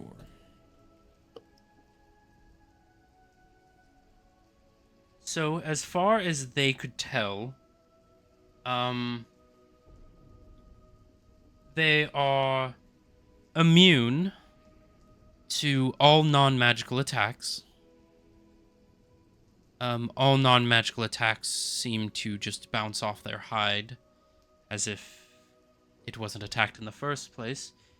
Any magical attack towards them with weapons, handheld weapons and such, seem to do less damage to it. Resistance to magical attacks. As far as they are aware, it is immune to being blinded, frightened, poisoned, or put prone. They seem to have an ability of true sight, upwards to 45 feet in any direction. Whether you are hiding, invisible, or even in the ethereal plane, they can see you. They have dark vision as well as regular sight. The only thing that seemed to break the resistance of magical damage, weapon-wise, was anything made of adamantine, mithril, or obsidian. It seems to be highly resistant to all spell-based magical attacks as well. Mm-hmm. If you have to think, these things were specifically arcane engineered to fight the most magical of creatures and win. Well, yeah, and they're Why also. Why are you here. asking about this? Are you planning on fighting one soon? No. Mainly just research reasons, honestly. I've heard about them, and supposedly one of my party members have come and One close thing, proximity of it. if someone were to be as so bold as to attempt to fight a Banshee Hawk, one of the specific, more alerting abilities that they have is the fine mages that crafted this creature hundreds of years ago decided to imbue it with a natural ability to summon an anti-magic field. Don't know how they did it, but each one of these seems to be able to summon an anti-magic field, but it is not an anti-magic field that your normal mage would be able to cast. This one is... It doesn't just not let you cast magic, it siphons magic from you. To a point where one may be a magic caster, may find themselves losing magic to a point of their bodily functions ceasing. Mm-hmm. Think if all the magicules in your body got siphoned. Yeah. Basically deteriorate your atomic structure to a point of unusability. Of course. It tends to hunt for sport. It likes the thrill of it. You mentioned before, back and forth, that it's been a summoned but made creation. Is that correct? Yes. The dispelling of these creatures was not well thought through, as they had to expedite the process. So when these creatures started to self-replicate, it was unforeseen by the mages of the time. As far as I understand it, though, whoever's summoned them is the one that's providing power to it, correct? If that person or whatever being that summoned these Banshee Hawks had expired, wouldn't they have returned to where they were summoned from? These things were made to be self-sufficient. Think as if you were to take all the best parts of the most dangerous creatures and inbreed them to a point in where they're spawning on their own, but do that through a magical sense. I say summoned, more crafted and then summoned into the Bostrian wastelands. Okay. Honestly, when the Watchmen went in, everyone was expecting it to be a wasteland and weren't expecting the creatures of the past to still be as persistent as they are. Of course. This anti-magic field that it produces, does it produce it? Did they mention that it seemed like it produced it on itself or away from itself? From what the Watchmen and the other soldiers have given to us, it is anywhere within about 30 feet of the creature. So it comes off the creature. No, as in it can will it within 30 feet, similar to something like Moonbeam. Okay. And once it is persistent, they can will it to move. Interesting. I have to give it to the mages of the time. They definitely crafted a deadly creature for its specific use. Deadly, yes. But if I had to guess, I do sense a slight flaw in it. And what would that be? It's resistance against magical attacks, but yet it's in itself magical. Correct. Yes. But it'd be an experiment to run to see if you happen to catch it in its own magical anti-magic field. You know, the mages at the time thought of that as well. It is immune to its own magical anti-magic aura. Okay. That was just a thought I had popped up. Confirm it now. It was a thought the Watchmen had too when they fought one, and then when it didn't work, and Aleolith, their resident mage, almost, died due to, I don't know, a lack of molecular structure. It's when they soon found out that they couldn't use it against itself. Okay. I really do implore you that if you are thinking of trying to find one of these, I have to ask why. It's not a matter of trying to find it. It's a matter of understanding it. We may have to do a travel through the Bostrian Wilds at one point, because like I said, one of our party members has been near it before and has told us about it. So I got curious and decided to do some research. Of course. The ones that they did kill, did they ever say what they did with them? I think, according to their own statement, the killing of a Bostrian Banshee Hawk required nothing less than immolation. Immolation being molecular disassembly. Wow. Luckily, they had a mage that could do that. Okay. They did lose at least 3 or 4 battalions to the ones they did fight. Mm-hmm. There wasn't much of a chance to dissect it and discover it. Most people just want it gone, less to study.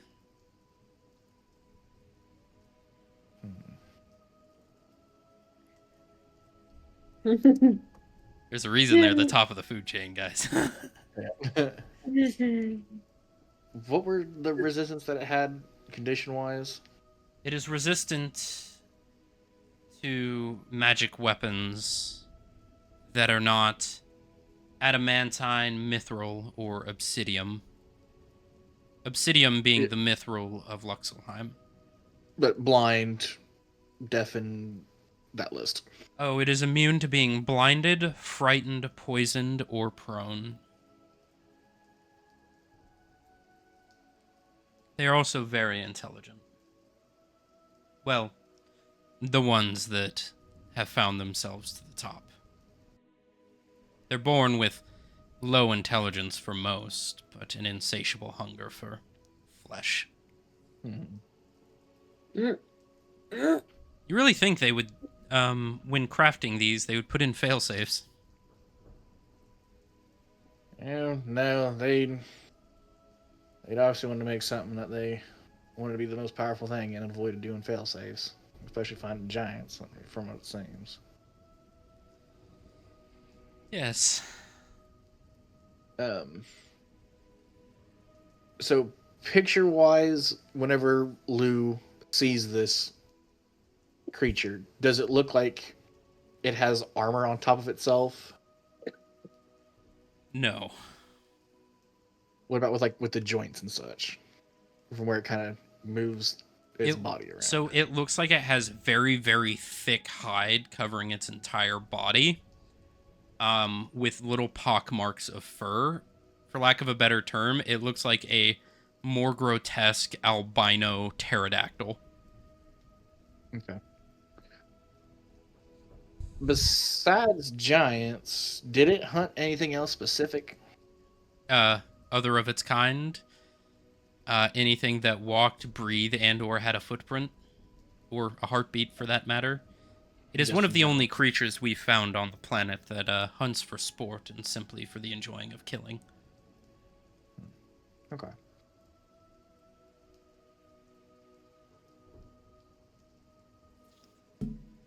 She's kind of getting a little excited, wanting to run experiments and such. Hmm. Okay.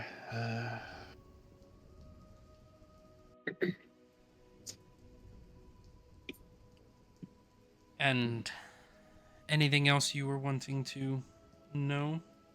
Yes, the adamant weapons that they were using to actually take this down. They were using obsidian weapons, and in Obsidian. fact, 2 of them had vestiges of the gods. Divine weapons. Right. Was there any specific type that they were using? Slashing, bludgeoning, piercing? One of them had a great axe made of obsidian. The other had the vestige of the Raven Queen. Which, like daggers, right? Katana. Like katana. Okay. You said there was 3, but that's just 2. The other had the blessing of 2 archangels, so we equate So it just to a straight up vestige magic of its power. own. Yes. It's basically an overpowered magic version to fight against that thing. Or the equivalent. Okay. So it sounds like if you had enough magic power, you could overload its own magic power to make it disintegrate. Or enough explosive power or enough magical radiation that it would Yeah. break its own bonds. A very, very large arcane bomb. Okay. With the smile on your face, I'm quite concerned that you're looking to fight and win. No, just realizing some. I'm an alchemist by nature, and explosives are kind of my thing. And mentioning something, big enough to explode to make it kill it, kind of in my wheelhouse. Oh. Well, I wish you luck on your endeavors. Is that all the Okay. information you were needing, or is there anything else? No, I think that was it that I was needing. Well, I hope that your visit here has given you some insight on the information you were looking for. Oh, very much so. Thank you so much. Of course. Well, I will be returning these books now. And I hope that you are successful in whatever ploys you have. Oh, thank you. She will take her leave, and she is going to go to the potion shop that they became friends with the girl. Gotcha. The other two of you, Valen and Vanya, are you heading to the similar location? I don't think I need to go over there quite yet. But what I will say is during that time period, um, is it still the same time? Like Lou was doing that as we were. Yeah. I was just wondering Okay. if you were heading that direction because I'm going to go to Yerk real quick, see what he is currently doing. I think I'm gonna hang around the store a little bit and just kind of peruse around so I can wait for my stuff to be done. All right. Yerk, what is it that you were doing? Well, after and just being in his room for a bit, he actually is gonna want to go do some hunting a bit. Actually, Some hunting? Alright. All right. So just to clear his mind a I bit. see you head out the But western side of the city. yes, Right. So on your own, you begin to find yourself on the outer walls of Port Theridoon, off the western side of the city. You walk out, and actually, let me go ahead. And you find yourself on the outskirts, the large spruce and pine trees laden with snow, the rain still falling. What is it you wish to hunt? something like close to small game bits and more that's not going to be a challenge for you to take care of. All right, himself. so anything bigger than a squirrel. Yeah. All right. Go ahead and roll a survival check. Then. I do have this Outlander thing too. Yes. Let me go ahead and pull that up. That would be your background, right? Mm-hmm. All right, I'd say roll survival with advantage then. All right. Nothing could go wrong with this roll. All right. I curse your dice. Hey, shut up.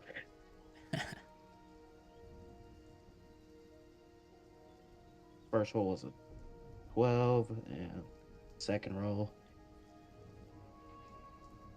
Yeah, second roll 17. 17.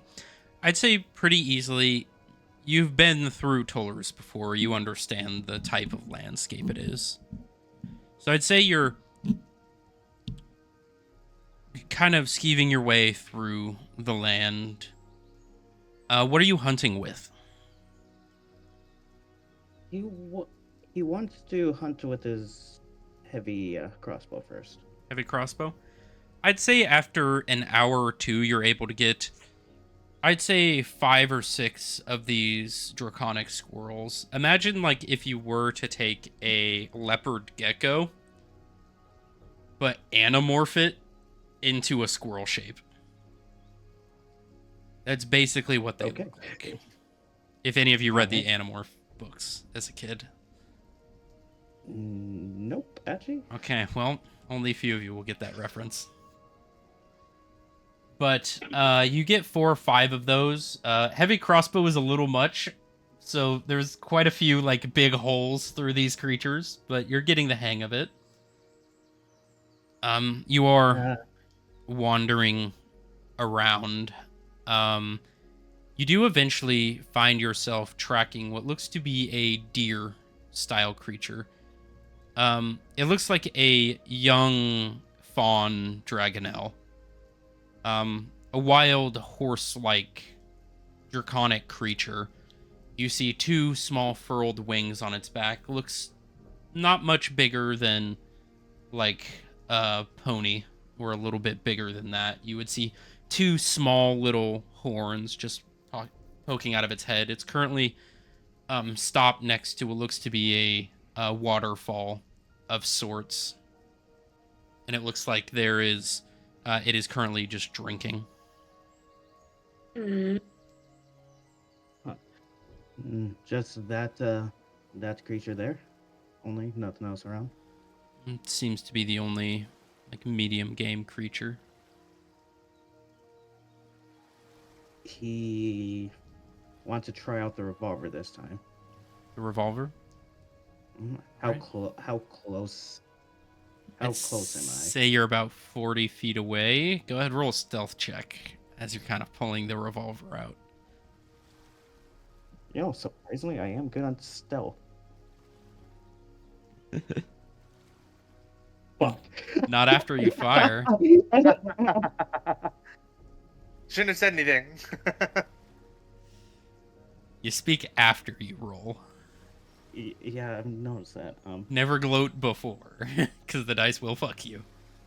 Yeah, it definitely did. 7. 7. You go to pull it out, and as you're pulling it forward, you're pulling the hammer back, and you hear a loud as you see the horse.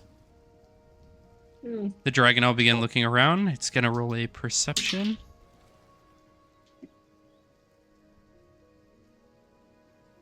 Goes back to drinking. Yeah. Oh. No. Got lucky. All right. So, did I actually have it pulled off now, or do I? Yep, you have it pulled out, aimed forward. All right. I take aim. Right. Go ahead and roll the hit without advantage, as it knows something is there. Oh, hold up. Dice roll. 1 on the floor. Natural one. Can you, like, stop? Curse your dice! Stop! It's so good dice, too. I like it. Stop. Don't curse. I don't want to not use it. All right.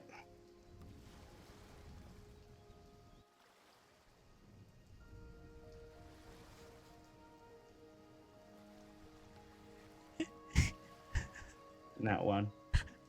What? Ha! Thank you. A natural one. Your gun jams.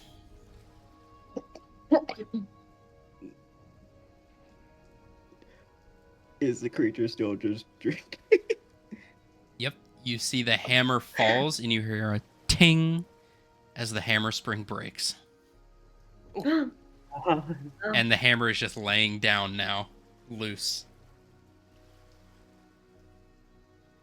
Oh no. Let me help with that. You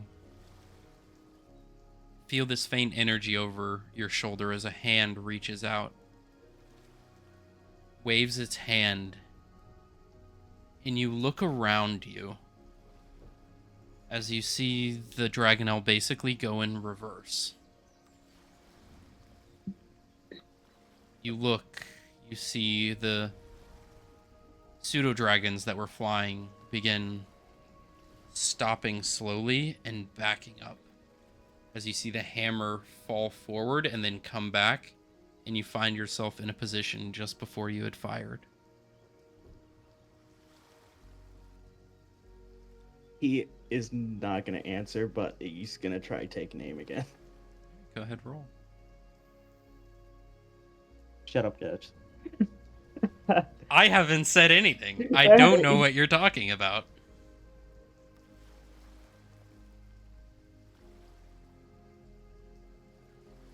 $26 for hit. Wow. There you go. Boom! You see it connects with the creature just above the abdomen, just behind its leg, and you see it drop. Mm-hmm. And then Yerk mutters to himself, "Thank you, Asriel." And then he approaches the... What was it called again? Dragonel. the Dragonelle and just See one clean hole through and through, dropped where it was standing. Boo. That 300 Win Mag hits hard. Did anything around that kind of just got disturbed from the shot? If there was anything, Just looks like you hit it. rustling. All right. He is, I guess, gonna try heaving it at this point. Even it. All right. Go ahead, roll a strength check. He's like, crap, I've killed this big creature. How am I getting it back? I'm like an hour out of town.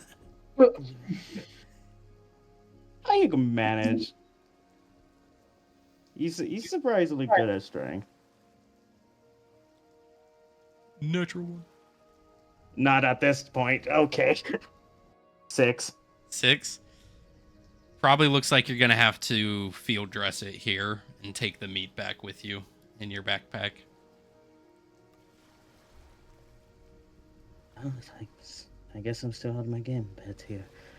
And Good. Roll a survival check. Ooh. Yeah. No, I believe in the dice. I'm not.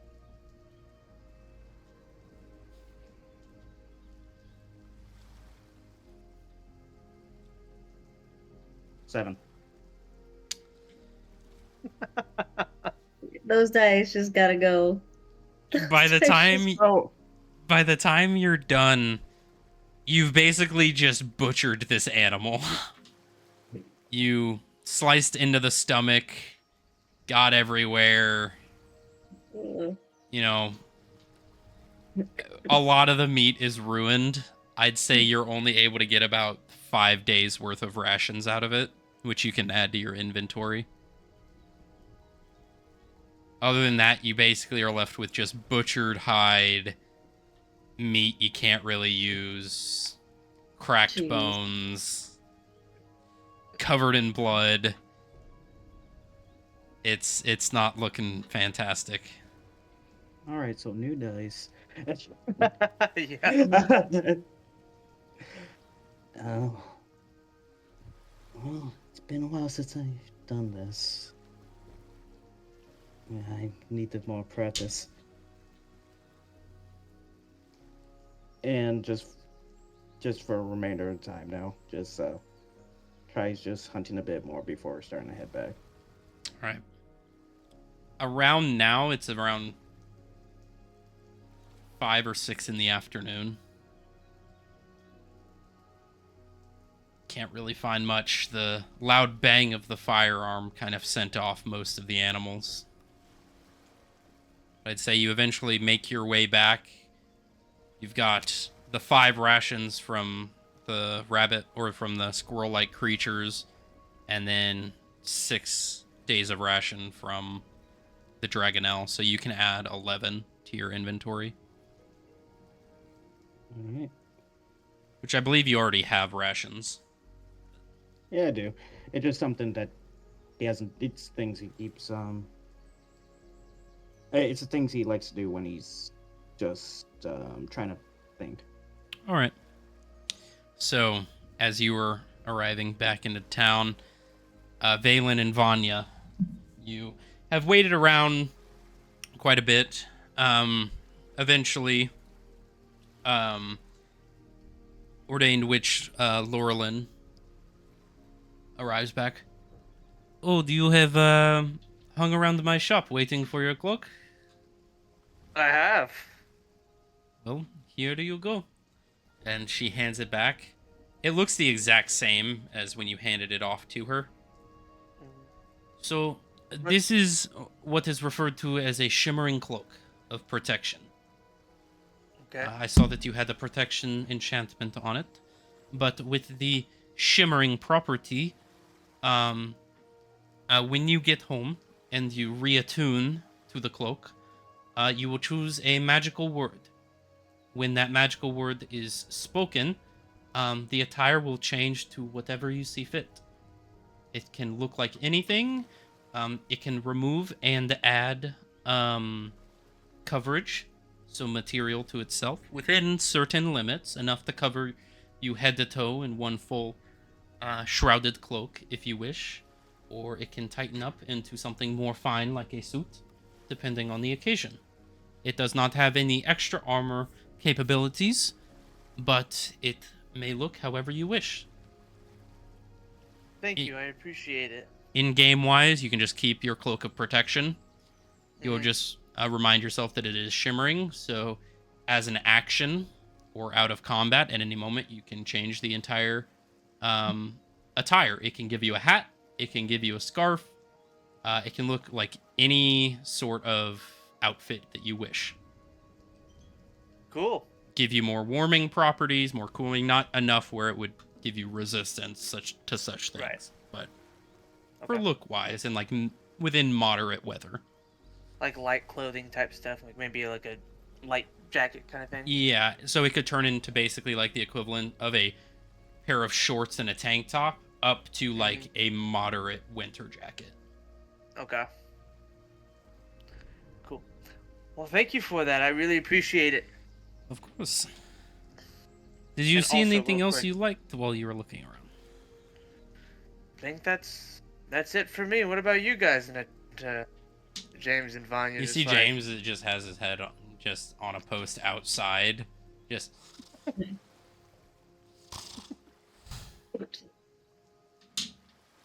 you had the question? This was for the DM specifically. For the Misty Step spell. Would I have already gotten to it? What do I have to do specifically to? So Get what you do is you spend 20 minutes of your day and material components. If it is an evocation spell, you only spend 25 gold worth of material to transcribe it. This isn't a transmutation. Or this isn't evocation, this is transmutation. So it would be 50 gold, but that was acquired with the purchase. But as you finish the tome transcribing it, you see the letterings and such disappear from the tome, and the pages become blank. And if you go into manage spells on your character sheet, Okay. so go to your spells, manage spells, Mhm. and you can click add spells. And Alright. under second level, you should be able to find Misty Step. Mhm. Let's see. And you can go Legacy or ahead regular? and Legacy. And Okay. you just click Learn. And that adds it to your spell book to be prepared at the beginning of every day.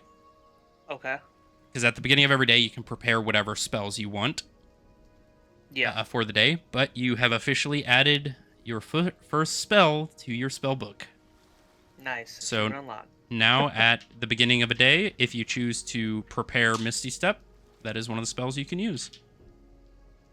Okay. Sounds good. The only spells you can use when they're not prepared are ritual spells, and those Okay. require 10 minutes without a spell slot. But Gotcha. you now officially have done a wizard thing You're a and wizard, transcribed a baby. spell. Achievement unlocked. You're now an actual wizard. I know, right? Mhm. Cool. So, what Valen's gonna do now is I'm gonna go back into the store and change into my cloak again and put it on. All right. So you can go ahead and equip that, and I'd say you would also attune to it as well at the bottom of your inventory. And Okay. what is the magical word that you are choosing to save for your change of attire? It can be a That's a great phrase or a question. single word. Shazam. Oh, Pip did- pip cheerio. Pip pip cheerio away. Go gadget. Winter Go, cloak. just- I know, right? It's a great question. And I will hold you to it. Yeah, I believe it. And if you forget that word, then well, you're not changing. Just forget it forever. Yeah, Yeah. Well, we have recordings. that is true. You do have keen mind, so you would just remember always. Uh,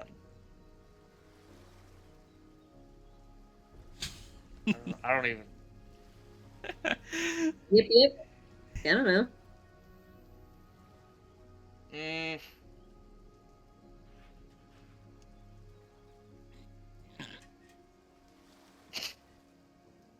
Orbis Incendia. That's what I'm gonna do. Orbis Incendia.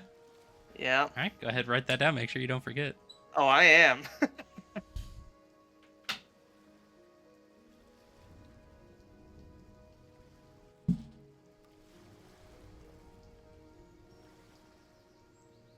All right. What was it? Orbius. Orbis Incendia. I'll put it in the thing here. There you go. All right, and I have that written down too. All right. All right, so you have officially gotten your Cloak of Shimmering, and you have equipped it and attuned to it, so you should be back up to a 17 AC. Yep. Correct. Yeah. All right. So, what is the next thing that you all wish to do? You two. Well, I'm definitely gonna go back into now like common attire Yep. and try it out. What do you look like?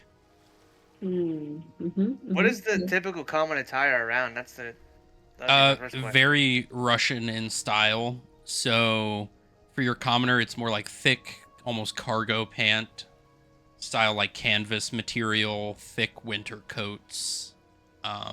Okay. If not, like almost that like waffle style long sleeve shirts, kind of like the like pajama style shirts. A lot of furs, a lot of thick leathers. Okay. Yeah, so he's gonna wear similar pants, kind of the standard worn down boots, if you will. Mm-hmm.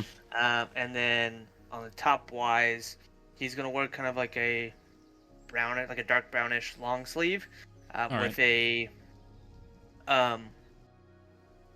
a cloak type thing over it. Yeah. That has a hood on it. So. Gotcha, like that thick canvasy kind of like rainy style. Wool almost. Style. Yeah. Gotcha. Yeah. I actually have one of those. I don't know where. I got it at Renfest. Oh, At the okay. Yeah. Ren Fair. Yeah. Don't wear it when it's 95 out at the Ren Fair. You overheat super quick. I can imagine. And that was when I had my injured hand too. So my arm was just going boom, boom, boom, boom, boom, boom the whole time out there. And I'm like, do y'all got a bag I can put this in? Because...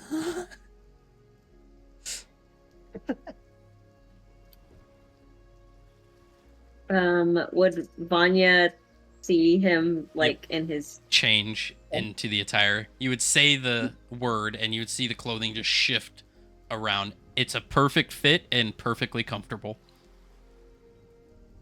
I would walk around Valen very slowly, kind of picking at his clothes. Well, look at you ready for the ball today. I know. I feel like one of you. You see, Oh, well. yeah. Oh, so you made yourself dirty. Pretty much, yeah. Well, I guess it'll do. Guess you're taking the steps to understand what everybody's been telling you. I'm trying. All right. Well, you're with Well, I this guess- common folks now. I sure do. Well, I guess back to the tavern I'm headed. I don't know where you guys are going, but I think all of my shopping is done. All right. Guess we'll head back. James, do you have anywhere to go? Not that I can think of. I did want to see if I can't find any bugs around as we're walking. If you would help me in my search. Sure. I haven't been here, so I don't know what kind of insect life is around, or whether they have any. It is quite cold. All right. Well, we'll stop along the way. All right. You don't think that Valen would have any issue with scrounging around in the dirt. I don't know, Valen. Do you have any issues He was getting saying a this little like more dirty? directly to you and like completely. Yeah. Yeah. Oh, okay. Valen, do you mind us stopping along the way, or do you prefer to go ahead as we look for some of James's foreign bugs? I'm sure you can find the bugs without my help. Thanks, though. All right. It's just me and you. All right. And you begin scampering off. He takes all of 20 feet before he goes, ooh. And he goes and runs up to a pile of rocks and picks it up. And you would see this like crystalline white beetle. And he just scoops it up. And you see he just opens one of his coat pockets and just puts it He in. goes into the abyss of the black hole. No, his he pocket. has like a vest sort of thing on. And he just kind of puts it in one of the pockets. Continues walking. Hopefully it's still alive. Valen, you see this literally like not 20 feet away as soon as you Yeah. separate. I'm like, And then you Cool. just see Vanya like look back at Valen, just like, it's like, okay, good job, guys. Cool, And then kid. walk off, like, yeah, great job. "You're doing great." Uh-huh. All And he kind right. of takes a deep breath, like, finally, I'm alone. Yeah. All right. So Lou, at this point, you would have left the Celestial Grove, and you eventually make your way back to the Fading Veil alchemical supply shop. You make your way into the very quiet, kind of sectioned off, kind of alone alchemical shop in the middle of the kind of higher echelon area. It's a little quieter here, nicer neighborhood, more refined buildings, larger buildings. But the bell ding ding ding ding as you enter, and you hear Ordained Witch Dia. Hello. Oh, Lou, hi. Hello again, Dia. I hope you're doing good.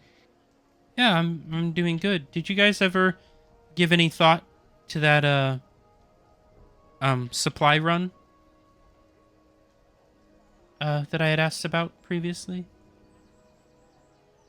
Uh, She kind of gets a look on her face, and she kind of, it's fine. What can I help you with? well, to be fair, does the supply run actually involve Smolix? Not particularly. It's more so just a potions run, as well as some material components to one of the noble families. I will actually probably go ahead and do that. But I do have something else I wanted to ask you and talk to you about. Oh, of course.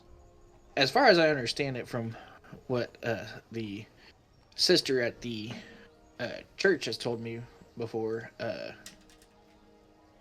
at the Celestial Grove, you've distilled the Smolix slime for health potions and such, correct? Yeah, I do. Why do you ask? What do you do with the other part of it, the nitroglycerin? I'm most people, well, they kind of just sell it off. I have kind of perfected the distilling to a point where I don't really have any byproduct. I use as much of the magicules as I can for the healing potions so that I don't have any of the explosive property, so I don't really have to get rid of it because it just doesn't exist by the time that I'm done distilling. Other more inexperienced alchemists typically have to deal with that, but I find it too much trouble. Right. Is there a way that I could get some of that nitroglycerin?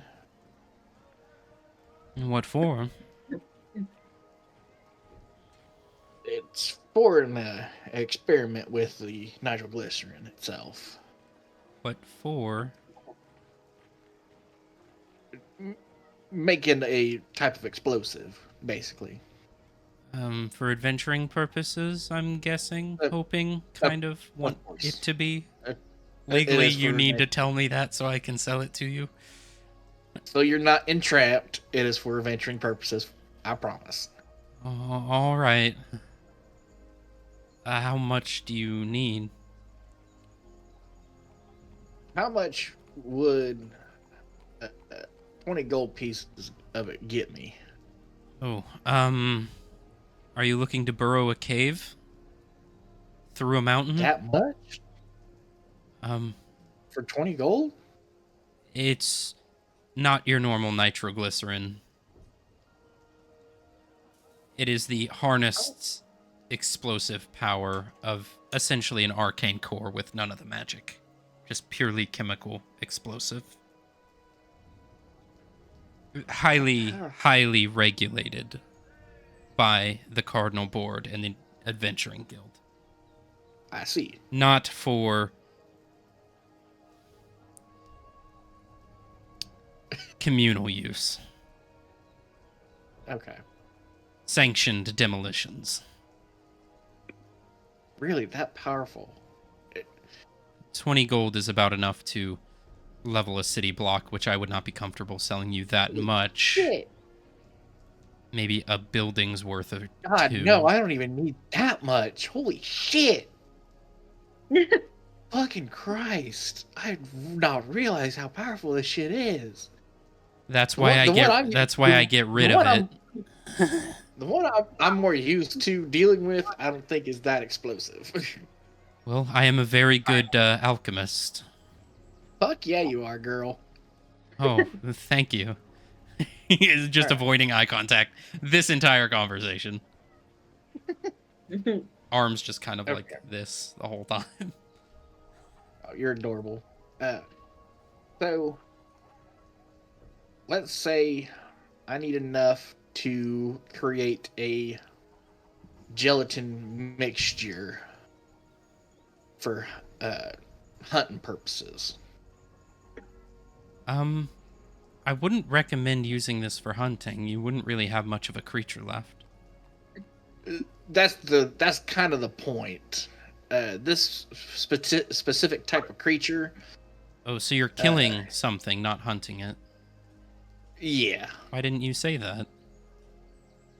I wasn't sure how comfortable you would be with selling But such highly explosive Not stuff. For smart enough to insinuate you're gonna explode a creature with nitroglycerin? just trying to be careful. Anyways, I can give you like 2 gold worth. I think that would be enough. Maybe 5 gold. If you want this thing dead. How much ounces wise would that be? That'd be about 10 ounces. Okay. Which is a bottle like yay big of very volatile nitroglycerin explosive. I was about to say, I wanted to ask you this too. Between this and real world nitroglycerin, is it the same or is it different? Same properties, double the explosive. Okay. So you can jostle it around and actually drop it from 8 feet high in a glass bottle and it won't explode. no. Yes, Mythbusters has done it with Adam Savage. He's So- done an experiment where he dropped it. The only time it went off is whenever it was splattered on a plate and he impacted it with the hammer. So, to give you reference, with that, a smaller amount, you would be fine. With this amount, a trip and fall would send it off. I use nitroglycerin as a more of an example.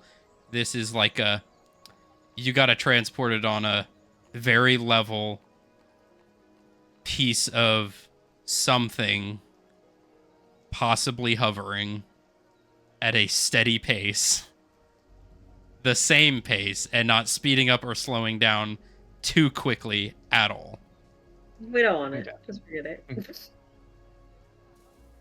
Yeah, I think that'll be enough for what I need. All right. How are you transporting it? And she points over to her currently hovering black box. I think that would do. She says, give me a moment and I'll see if I have any in the ulterior distillery that hasn't been focused yet. She kind of just walks back into the back room. A few moments later, you see her has both her hands like this, and there is a bottle hovering in between her hands. And she is like walking, like not lifting her feet off the ground, just like shuffling very slowly, and then very, very carefully sets it on the desk.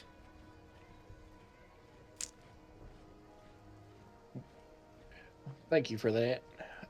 And she'll slowly transport it into her hovering black box. Go ahead and roll me a dexterity check. Oh no. Dexterity or sleight of hand? Sleight of hand, if it's higher. They're the same. You want to go back to Natural 20 square plus 3. one? Natural 20 plus 3. Yeah. Very carefully, you bring it over the box, press the compartment, and put it in its own, like, padded section, and shut it. To give you reference, if that detonates out of game, it does about 8d12 worth of damage within a 30-foot area.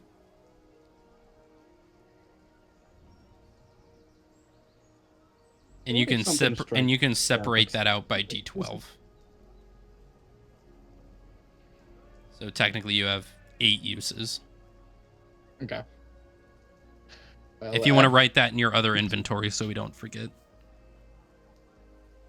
8 uses of explosive fluid. 8d12. Vanya and Balin are going to be walking down and just see a fucking explosion out in the city. Just like, I wonder what that was. Atlas? Atlas, are you good? A little glowing orb in last session. Yeah, exactly. All that hard work for getting that golem back and running, only to have it. Did you get it written down, Western? Yep. Yes, Taya? It was soaked with liquor. Stained. So I threw it out. I'm going to buy another one. My mouse pad is no good. It was 5 gold, correct? Oof. Why have you not eaten today?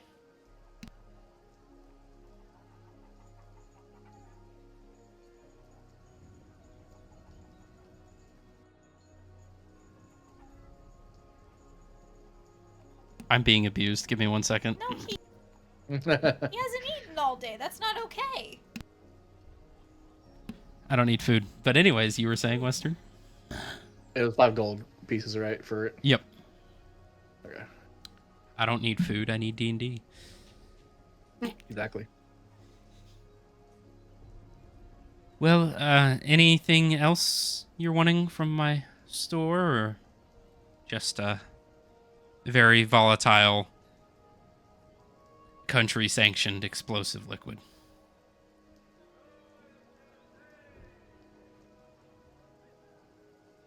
Sorry, I'm trying to read something real quick.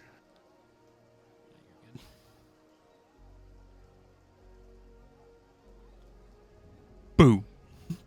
Next.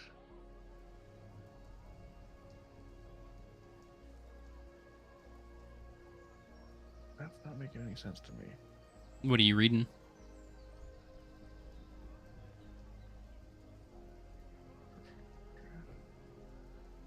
It doesn't tell me what's being mixed in with it. What are you looking at? I may be able to help. Basically, nitroglycerine explosives. Mainly nitrocellulose is a form of explosive gel. Basically, what you would be doing is making a nitroglycerin napalm. So you would need some sort of diluted gelatin mixed with.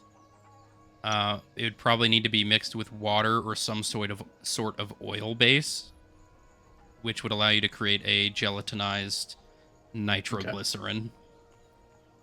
Yeah, she's basically wanting to make an explosive gel. Jello death. Yeah. So, do you have any type of water or oil substances that could turn this into a gel? Well, I do have some gelatinized bone that I use for some of my potions. If you mixed that at a 1-to-5 ratio, it would be able to gelatinize into something more solid, but also gelatin has a tendency to shake about. It shakes about, but it gives it the when you gelatize it, it actually reduces the sensitivity of detonation with nitroglycerin. Yes, but I would recommend more of a gelatinized foam base that would allow air pockets to persist through the gelatin to allow it for a better dispersion of force. At least that's how I would do it as an alchemist. Do you have something? Yeah. What I could do is give you some of the gelatinized bone for the congealant, and then I could give you some, probably some sodium bicarbonate. Okay. Pulverized quartz is essentially what it is. It would allow for the gelatin to be aerosolized, at least on the interior. I believe that's how the others transport it before diluting it back into its natural state. Yep. I think that'll do. All right. Well, here you go. I'll give you enough use for that entire container. And call it another 5 gold. Sounds good. Be very careful when you're using it and mixing it. Of course. Don't ting the straw too hard on the side. Yes. But I think that'll complete my transaction here. All right. Well, I would like to see your other friends sometime soon. I do still need help with that transporting. It shouldn't take but a while. Of course. As a matter of fact, do you need that now? Whenever's available. Otherwise, I have to call in for a delivery. But I thought a additional item for you all would be useful. Some healing potions. I just brewed up some mana potions that may be useful to you all. They're quite expensive, but I could give you them as payment, as this is a quite expensive delivery. It should only take an hour or two. And is it in the city here? Yeah, I have the supplies in the back. It just needs to be brought to the The delivery point, yes. Yes, the delivery point is within the city. Okay. It is. It needs to go to the Kaisei estate. That's just north, a few blocks of here. I'll be more than happy to go ahead and take care of that for you. All right. There's about 10 crates back there that are needing moved. It should be about a 30-minute walk, so the more you can carry at once, the better. No problem here. She'll go ahead and start loading the box up. All right. Sounds good. I'd say you can load, I'd say about 5 on the 5 of the 10 on the actual golem before it's hovering a little too close to the ground for your comfort. Make it 4. 4? All right, so you'll Yeah. have 6 left over. I'd say if you wanted to deliver these supplies, it would take the rest of the day.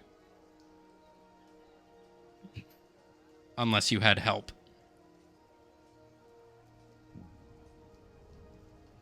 In which Know you how could get it quickly in one go. Are we planning on ending it at the end of the day? Or doing I one mean, more there's day? probably going to be some more conversation and whatnot, but most likely.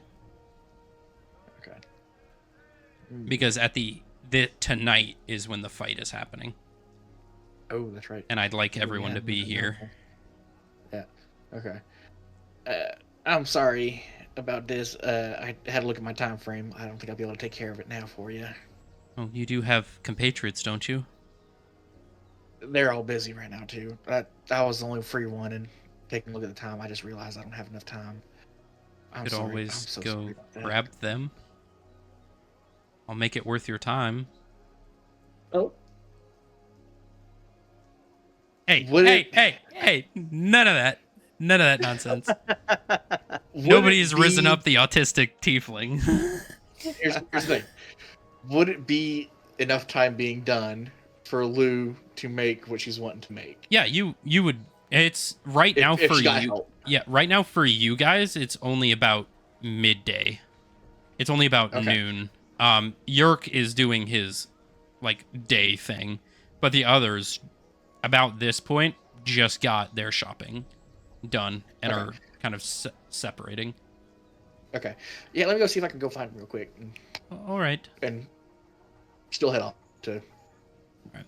I'd say Hunt them down. while you're walking, you see around this area. You see. What would Vanya look like right now in the current situation of James currently rifling through a random person's garbage looking for bugs? Like he's bent over the trash barrel, like legs dangling out, like trying to like rifle through the bottom of it. Face down, ass up. Yeah. my God. What would Vanya look like at this moment as Lou walks up and just sees this scene? Well, first of all, she would have helped him earlier digging in the dirt. So she's like covered in like soot of dirt. Her face looks like kind of a little more darkish than usual, dirty, basically. Yeah. Nails have dirt under them. Clothing just all dirty. But she would just be there, just like sitting on a stoop nearby and just kind of just like shaking her head. Exactly, Kind of Jizzy. just like that's my man right there. Yeah. I guess everybody. That's your man? Yeah. And you're okay with that? Yeah. Yeah.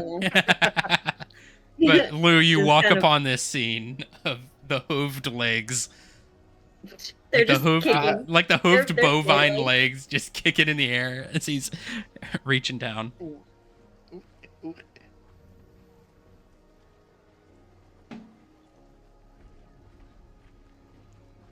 I just need. It's gone. Okay. We just had breakfast not too long ago. If y'all are still hungry, there's other places to eat. He's not looking for food. He's just adventuring with bugs Ah, gotcha. right now. And you see he pulls out what looks to be about 1.5 feet long. Ah, What looks to be a scaled millipede about yay size. It looks as if it is made of like quartz like crystalline structure. There's almost like a blue biofluorescent glow with just like the 1,000 legs on either side. And he currently has it just wrapped around his hand, just glistening. He kind of is dusting the dirt off. And you see it like crawl across his arm underneath his coat and just disappear somewhere in his clothing.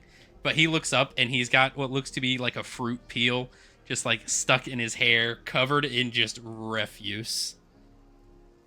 very Oh, cool. hi Lou. Hi. I was hoping I could get y'all's assistance on something. Oh, Um, sure. yeah. Also, Meet. Let's see what is your name? Uh-huh. All right. Well, I don't know about that one. Varnya's just like, give him a minute. Give him a minute. His name's Valshar. And you see the millipede crawl back out of his clothes and wrap around his arm. You see the two little antennas just sticking out over his hand. Yeah, it's nice to meet you there. You see one of its arms does a little. Yeah. All right. It's nice to meet you. But yes, I just need some help doing a supply run for a potion shop. Of course, we'd be happy to help. Is Valen with y'all too? Oh no, he fucked off somewhere else. He didn't stay along for the fun. Do you think, James? Do you think you can track him down for me? You see his eyes roll. This is the first time you've seen this, Lou. His eyes roll over, and you see a bunch of his eyes basically turn into a bunch of fruit flies and begin. They leave for a few seconds and then. He just arrived at the tavern. I can send him a message. Yes, please tell him to meet us at the. What was it? Fading Veil. Okay. Yes. Yes. Well, lucky for you guys, I have found the one Valshar here. Was actually a creature I've been looking for a while. And you see he looks at it. You see his eyes glow a bit, and you see it curls up and kind of wraps itself around his eyes, kind of like a cloth would. And you see each crystal begins to glow as you see various sigils begin appearing, floating in the air around him. Valen, you hear in your head as you just walk in the door. Valen, can you hear me? Yes. You're just standing in a room and you just hear this in your head. This is James. I am speaking into your mind. What do you need, James? Lou has requested your help in transporting some goods for a local magic shop in exchange for some mana potions. Okay, sounds good. What magic shop am I meeting at? The Fading Veil Alchemical Supply Shop. It is on the complete other side of the city from where you are. It's about an hour-long walk. It's northeast by the estates. Alright, well, I'll start heading that way. Thank you. And you see the centipede or the millipede uncurl and just curl down his back. Nice. Very nice. It went in his ass. Sorry. Internal also, storage is a wonderful thing. Also, James, sorry to ask you this again. I'm not sure how uncomfortable or comfortable it is doing all that, but could you also check in on Yerk too? Sure. Sorry. It crawls back up, wraps itself up back around. I can only do this a few times a day. So Don't message anything. Just figure out where he's at. just figure out where he's at. He is out the western side of the city. It looks like he is currently hunting. All right, we'll let him hunt. At least he's out of the room now. All right. I'd say some time passes, and eventually you all meet back up at the Fading Veil. You see that. Let's see.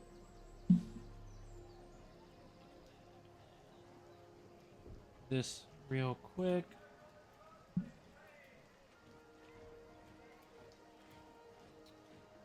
That is going to be delivering for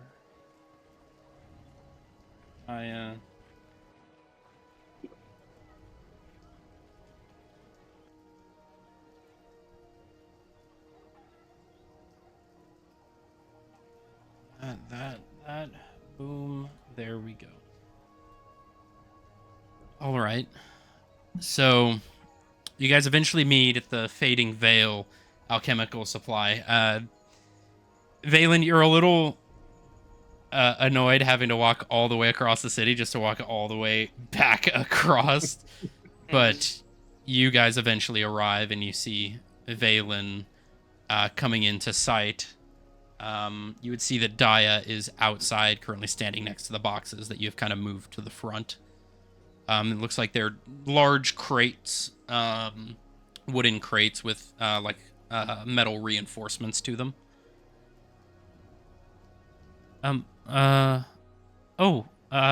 have a new companion? I was expecting I was expecting the tall one and the brooding one. Unfortunately, those two are no longer part of the party right now. Oh, They decided to go their separate ways. Hear that? But who is this new individual? This one here is Valen.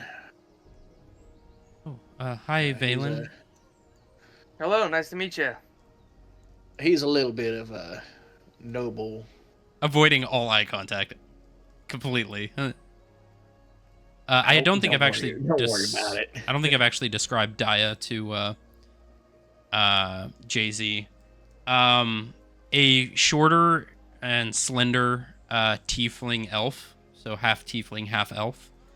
About 5'6", pale blue skin, long golden hair with two very tall, like straight horns coming straight up. You would see more alchemist attire, a belt with various vials and tools in various places, a apron that looks like it's been chemical burned and stained, hooved feet, so more like bovine kind of legs, similar to that of James. Okay. And it seems very like in close to herself, arms kept like very close, and just keeping her spatial bubble as small as she can and not making eye contact. Okay. And then the other two is Vanya and her love interest, James. Oh, Yes. hi. Good. How are you all? Good. Okay, thanks. Oh no, I thought that was James talking. Sorry. Oh, doing well, thank you. They for kind of asking. stumbled over each other talking. Sorry. But these boxes are supplies that need to be sent to the Keisai estate. It's north of here, about 15-20 minute walk or so. In return, I have some I have 2 mana potions as well as possibly some healing potions if you would like them. All right. Sounds Yeah. great. Absolutely. I'll be able to take 4. I'll just need the rest of y'all to take 2. Okay.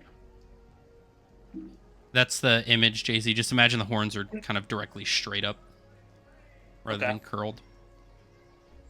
All right, so everybody go ahead, roll a strength check. Except for you, Lou, because you're using your utility. Oh my gosh, I got a negative in strength. I forgot. Where's my dice? Which you could transform into a bear with a bigger strength. 18. 18. True. You do have the capability of turning into an animal. Ooh, I know. I just haven't done it in a while. Hold on. I am gonna do a draft horse. Draft horse. Yeah, there you go. All right. Yeah. James would. What does this transformation look like as you turn into this creature? So they would see like a black mist spinning around her, and as it's spinning, you could see her shifting from feet all the way down, or all the way up to her formal body or her horse body, and you would hear just like the loudest neigh come I'd at like her. to think there's like an instant before the front hooves come down that it's just a horse standing on its hind legs, Yeah, just that's what it straight looks like. up. It's just like it's the two legs first, and you see the rest of her body. Yeah. As normal. But yes, so that would put her at a different strength of a strength of 18. Oh, that's a +4 on strength. Hands instead of hooves. Y'all are gonna hate me. It's a 5 with my +4, a natural 1. Natural 1. Yes. I'd say roll with advantage as James is helping you like load them up and get them all tied and everything. So I'd say roll one more time. Oh, thank you. Use the Jesus. higher of the two. Oh my god, a 5 again. Another natural Great one. rolls. That's crazy. That is crazy. Oh, my You dice curses are working, guys. The DM can only roll good. So much. You're going to That need to is- save those dice. You know that now, right? Yeah. You're gonna be like, hey, just curse it. I Or gotta you gotta start praying upon them or something to get rid of the bad luck. I guess Do online dice. Do on. Not You gotta let them soak in the moonlight for good luck. Yeah. All right. crazy. So it takes them quite a bit to load this crate on, and you see the draft horse is having a little bit of a struggle walking. You're not used to having weight on the back of your horse form, and you haven't turned into it often, so it's a little iffy. Yeah. So I'd say it'll take you about double the time to get there. Jesus. I'm sorry, guys. I'm sorry. You look at James, and James just kind of grabs both of them and are just kind of holding them like this. Bruh. And he All right. just kind of has them just slung over and is just kind of walking. Valen, this catches you off guard. For someone of his stature, it doesn't look like he should be able to carry this much. Like, at all. Okay. This is like a 15-year-old, like 95 pounds going up and lifting a bench press bar by the end and just casually just holding it like a sword. Like, that's the equivalent weight of this. Look at you, James. Yeah, I've always been kind of strong. Can see that. Rest on bugs get you Yeah, a lot of the bugs like to fight back. Yeah. And he kind of stares off in the distance. Maybe I need to start collecting some bugs. You might Well, be onto something. we offered you to help, and you seemed like that was below your standards, so he starts walking off with the horse. I kind of remembered to myself, right, Debbie Downer. I don't even think Valen's ever seen Vanya shapeshift or beast change No, like that. nope. No, I haven't. Yeah, I assume he's just kind of looking like, oh, okay. I mean, I've seen magic before. I came from magic school, so. Valen, these boxes are heavy, but you're kind of able to kind of double stack them. At least for now, you're able to persist. But I'd say after about an hour or so, you guys eventually arrive at a massive estate. Basically a castle. There is a massive courtyard out front. It is set pond side. On the map, if you guys can see this location right here, is the Kisai estate. A massive frozen pond persisting behind the estate. You would see a massive courtyard, a large stone fence around with wooden bars in sections, and you see a big gate. And as you walk up, you would see two large half dragons clad in very, very fine clothing with kind of a mix between like a fine suit and armaments. And you would see they have two large pikes standing at about 7'2", 7'3". You would see a copper half dragon and a white half dragon. What is it you need? Hi there. We got some supply delivery from the Fading Veil Alchemy shop. Okay. Do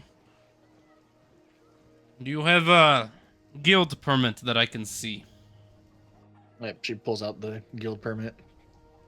All they would hear is this loud neigh in the background with this horse struggling to get its back legs up. Bow legs. Bow-legged horse. Bow-legged horse. Oh, all right. Head down the path. Take a right. When you reach the large fountain, the path will lead you down in the backside to our storage area underneath the house. There you'll find a individual who will get you all signed in and show you where to put them. There, thank you. You're welcome. She'll lead him that way. Vegetables in my salad. That's the point of a salad. Yes. JC. Lettuce, cheese, bacon bits, and croutons. That's all you need. Carrots, some red onions, maybe Ew. some cucumbers. Ew. Oh fuck, that is jalapeno ranch. I was like, why is it spicy? That's Why is this literally ranch what Lou tried to spicy? do to. I was like, oh What Lou god. tried to do to Valen in that one session. Oh, it didn't hit. It didn't hit me right off the back, and then I swallowed it, and it came back up, and I was like, ooh. Okay, well, shit. That'll be eaten here in a second. Fuck. Oh, I'm sweating. Anyways,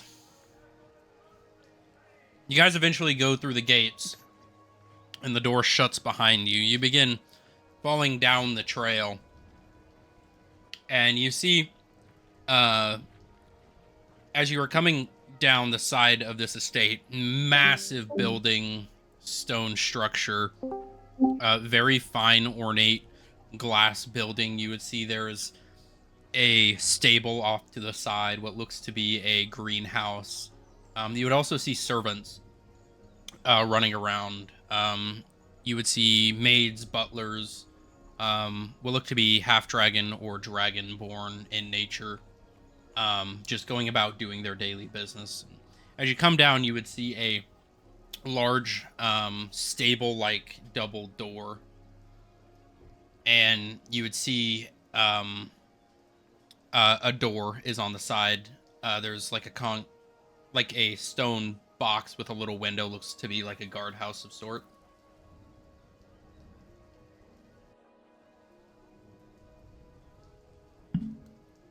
Yeah, we were supposed to check in with the supplies here. You see an older half-dragon individual sitting in the guard shack, little binoculars sitting on his nose. Or not bifocals, Bifocals. sorry. He's currently reading a book. Oh, yes, here. And he presses a button, and you hear gears turning as as the doors swing open. You see that they are steel reinforced from the inside. And you take them inside. They'll tell you where to put them. All right. She'll lead the charge in. You begin walking in, and you hear a voice, Lou, one that you recognize. All right, is that my delivery? Oh, Lou, it's been a while. You see a emerald half-dragon clad in a very fine suit standing just outside of view. You would see boxes and boxes. You see one box that you recognize. Oh. So you guys came directly to me. It's been a while since we've seen each other. I see you have some new friends that I'd very much like for you to introduce me to. Jesus. Maybe another time. Or you can do it Gregor. now. I have some other stuff I need to do, honestly. But if you do want to catch up and meet everybody else new, just give me a time, another time right now. How about now? You drop the boxes off. I give you your payment for them, and you introduce me to these new party members of yours. Or you can stay here for dinner. I always like guests. I really can't stay. Well- it's nothing against it. It's nothing against you. I have some nitroglycerin in the box, and I don't think you want that going off near your house, do you? Oh, I've been around it plenty. This room can handle it. You two, what are your names? If I do introduce you to them, can I use this area? Depends. Introduce them first. So this right here is I don't want to hear it from you. I want to hear it from their word. Oh. You, elf, what's your name? Would I have already turned back into my form? No, he's talking to Me. Valen Valen, and it's not James. Valen. He Sorry, doesn't. sorry. Yeah. You're still a horse name's right Valen. now. Okay. Nay. Nay. Do you have My a name is surname, Valen. Valen? What does that matter? Matters to me. And who are you? My name is Dragar. Nice to meet you. He's a demon. Does Dragar have a surname? Dragar Emerald. Dragar Emerald. Gar. Valen There's no Stormgaze. D at the end. Oh, okay. My apologies. My surname is Stormgaze. Stormgaze, another trader of certain merchandise, I see. Yep. Well, good to meet you. May have some business opportunities knowing your family's in town.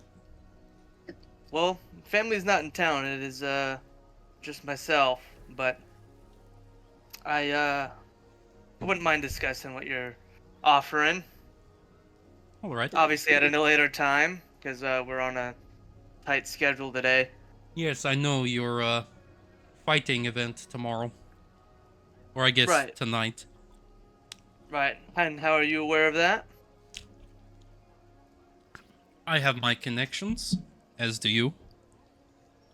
I'm sure you do. So do you partake in the fights as well? I don't partake in them, but I do, I will be participating in some semblance. Participating. Okay. Well, having individuals participate in my honor. Interesting. Okay, well, nice to meet you. We can talk later down the line. I'll let the others introduce themselves. All right. And you? I'm James. Okay, they introduce themselves. I'm not talking to myself for too long. Yeah. All right. And anyone else you need to introduce me to? She's currently in horse form right now, but the horse over there is Vanya. Oh, well, he waves his hand, and Vanya, you find yourself standing there in normal form. Not disabled of your own fruition. She kind of just. Alright, I look down at myself like. Heck. Oh, good to see you in your hello? normal form. Thank you. You're welcome. Alright. Well, I'm Vanya Oakshade. Nice to meet you. You have that little shop in that backwater city, don't you? Oh, yes, you know it. Yeah, I've been there. I bought some things from there a few times. It's a quaint neighborhood. Well, thank you for shopping at our lovely store. Hope you enjoyed everything you had. Of course, I like supporting small businesses. Thank you. More so big business, and he looks over at Valen.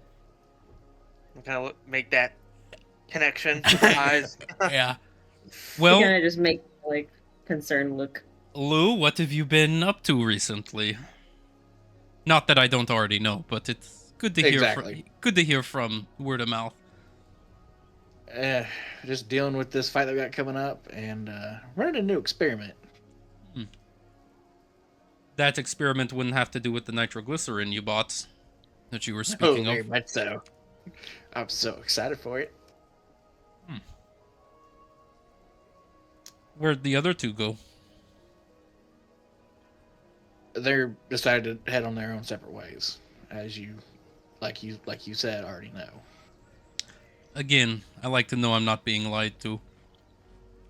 Of course. This book has been very entertaining to read, and he's holding up the personal notebook of Zara. Please let me live that down. I kind of look around like, am I supposed know, to know what mine this is- is about? Y'all two don't gotta worry about it. It's Yeah. another party member. But when you're done with the fights, I would love to have you over for dinner. I have some I'd love to come by. business opportunities that some of you may be interested in. I look forward to it. Well, thank you for the supplies. I really needed them. This is a weird coincidence that we meet like this. Weird, bland. Who knows? I was more so expecting to see you guys again tomorrow, but you came to me first. So again, could I borrow this place down here if it can take an actual nitroglycerin explosive? No. Damn. Yeah, you're probably worried I might be able to make it too strong and actually test it out, huh? Yeah, with your abilities, I wouldn't be too worried. Thank you. All right. Well, I do need to head out, and I need to start on this experiment quick. Tell Zara I said hi next time you see her. I look forward to our next engagement. All right. Thank you again, and she'll start heading out. You guys begin heading out. Valen, you're very confused. Very confused, kind of concerned, a little enticed. Intrigued mainly? Yeah, about the business deal, but at the same time, as we're leaving, I'm kind of like, when we're clear of, them, Mhm. I'm like, what was all that about? Seemed like there was a lot of... Past experiences with him. Don't worry about it too much. I'll fill you in later about it. But right now, I do need to get to the west side of town where Yerk is at. If y'all want to come, that's fine. But might need some distance. I think I'm good to head back to the tavern. Don't want to be in too much danger tonight, as much as possible. I would recommend Lou maybe finding a place in the field. That's where he's at, so that's where I'm heading. All right. Well, you guys drop back past the fading veil, and you guys hand off the money for the supplies. And, Dia goes, all right, here, I have two, what would that be? That would be, oh, there's cilantro in this, that's soap. We'll have the light of God just hit his face. Do it. Flashbang! Cilantro, no soap! Sorry, cilantro tastes like soap to me. For some reason. That's what you taste whenever you get a flashbang to the face. You don't taste gunpowder or anything. It's fucking cilantro and soap. So, I have 2 mana potions for you all, and 2 potions of greater healing. So Alright. you can distribute that however you wish between you all. Do you guys mind if I take the mana Greater- potion? Greater health potions. Yep, 2 greater healing potions and 2 mana potions. Yeah, that's fine. You go ahead and take those. I will go ahead and take the health potions though, for safety reasons. All right. So, the ways these work, Valen, is you can look them up. They're an actual item you can add. But you roll a d4 plus 1, and it gives you that many spell levels. So if you roll a 2, you can either give yourself back a 2nd level spell slot or 2 level 1s. Okay. Basically, you have upwards of a max of 5 points that you can distribute to your spell slots. So 1 level 5, 2 level 2s, and a level 1, however you wish to distribute those whenever you drink it. Okay. It works better when we use a mana system, but I'm not using a mana system till next campaign. Because that's far too complicated for first-time players. Gotcha.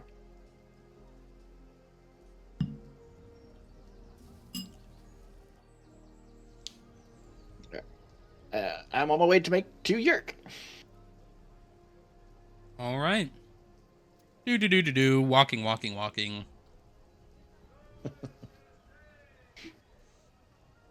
I'd say about this point, you guys are passing the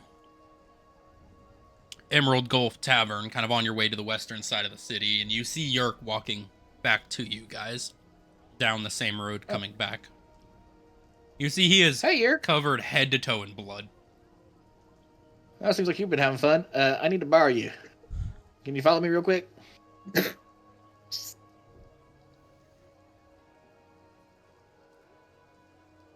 Connecting his headphones. Yeah.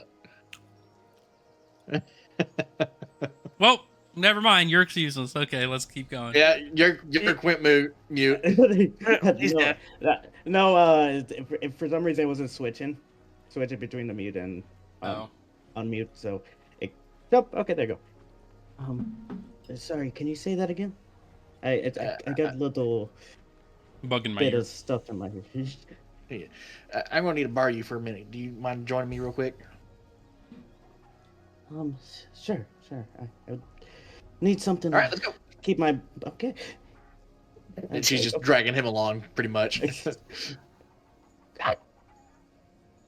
Gotcha. And Valen, Vanya, James, you're going back to the actual tavern. Yes. I'm going back to the tavern, and I'm gonna go ahead and I guess eat dinner. All right. Get dinner ready. So, all you guys are getting that ready. Lou and Yerk, you're dragged to the outskirts of the city. How far outside the city are you going? Probably a good 200 feet out, maybe a good mile or so, just to be away from the city. Mm-hmm. You know, kind of a safe distance of what could potentially go wrong. All right. Are the guards not concerned with me just covered in blood? No, they saw the meat you had with you. Okay. All right. So, I did a bit of research on this Banshee Hawk, and I did find some of apparently the Watchmen have actually fought and killed a bunch of these. They didn't get all of them, they did get some. Turns out, magical adamantite, a lot of resistances on this damn thing. But apparently, if you're able to blow the fuck out of it high enough, you can actually kill it. Yeah. Turns out as well, I found out that there is nitroglycerin made from this special snail. And if you don't know where I'm going with this yet, I'm going to make some explosive tip bullets for you. Excuse me? So she is going to take the nitroglycerin. She's only going to take like one use of it, and enough to make basically the nitrocellulose, the blasting gel, and she's going to make a smaller version of a HESH round, high explosive squash head bullet, to where once it's impacted and squashed, it'll cause the nitrocellulose to detonate. This Nice. is gonna require very intricate sleight of hand, because if you get it even a fraction wrong, the ignition of the primer would be enough to detonate it. Yeah. But so the way she's doing it specifically is magic-wise, like she did whenever she created those bullets with the arcane core of the lightning one. so you're gonna be she's using doing it that way. dual mending and breaking existing bullets. Yes. So that way, the nitroglycerin itself and the mixture won't be bumped around too much to cause it to ignite, making it to where the nitrocellulose will be in its stable condition to where you can put it into the bullet and make it to where it needs to be made. All right. So here's what I'm going to have you do. How many are you making? This is going to be an experiment right now. So she's going to...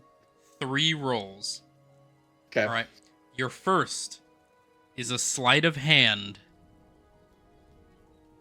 with your proficiency. If you're not proficient, are you proficient in sleight of hand?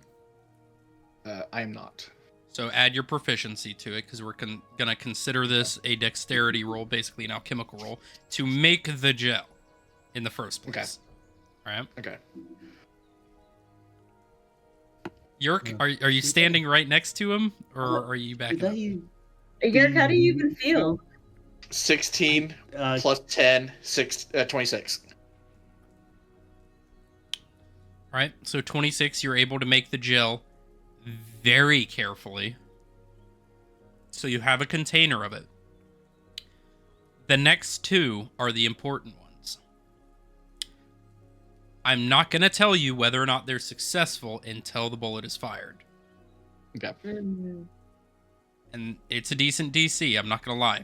I need a sleight of hand with no proficiency, and I need an Arcana check. Okay. Gonna pray real quick. Yeah. I'm gonna step back. Natural 20 plus 3. 23. On the first one. On sleight of hand. On the first one for the sleight of hand, yeah. No proficiency, so it's a 23. All right. But the natural 20 on that. Yeah. Okay.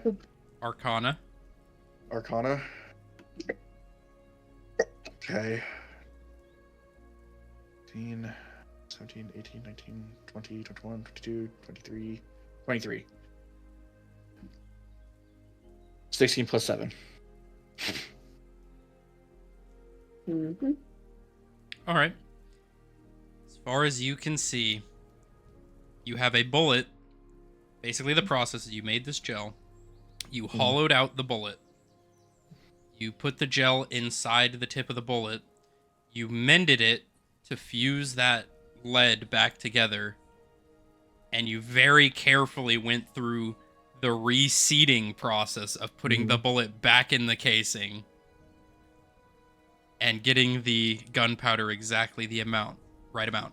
So you have a nitroglycerin bullet. You, even with your own skill level, you're unsure what this is going to do when you fire it. She's hyped, excited, and nervous as fuck.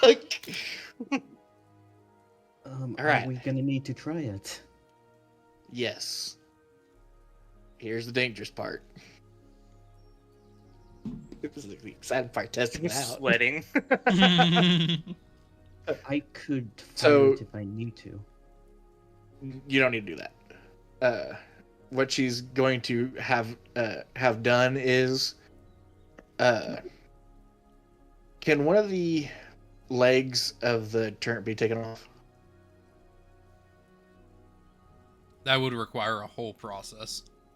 The whole process is okay. Better question yet. Then, would she be able to take some parts off to make like basically a redneck thing to strike the primer to set it off, like those pipe shotguns shit? So you want to fire an unhoused nitroglycerin bullet.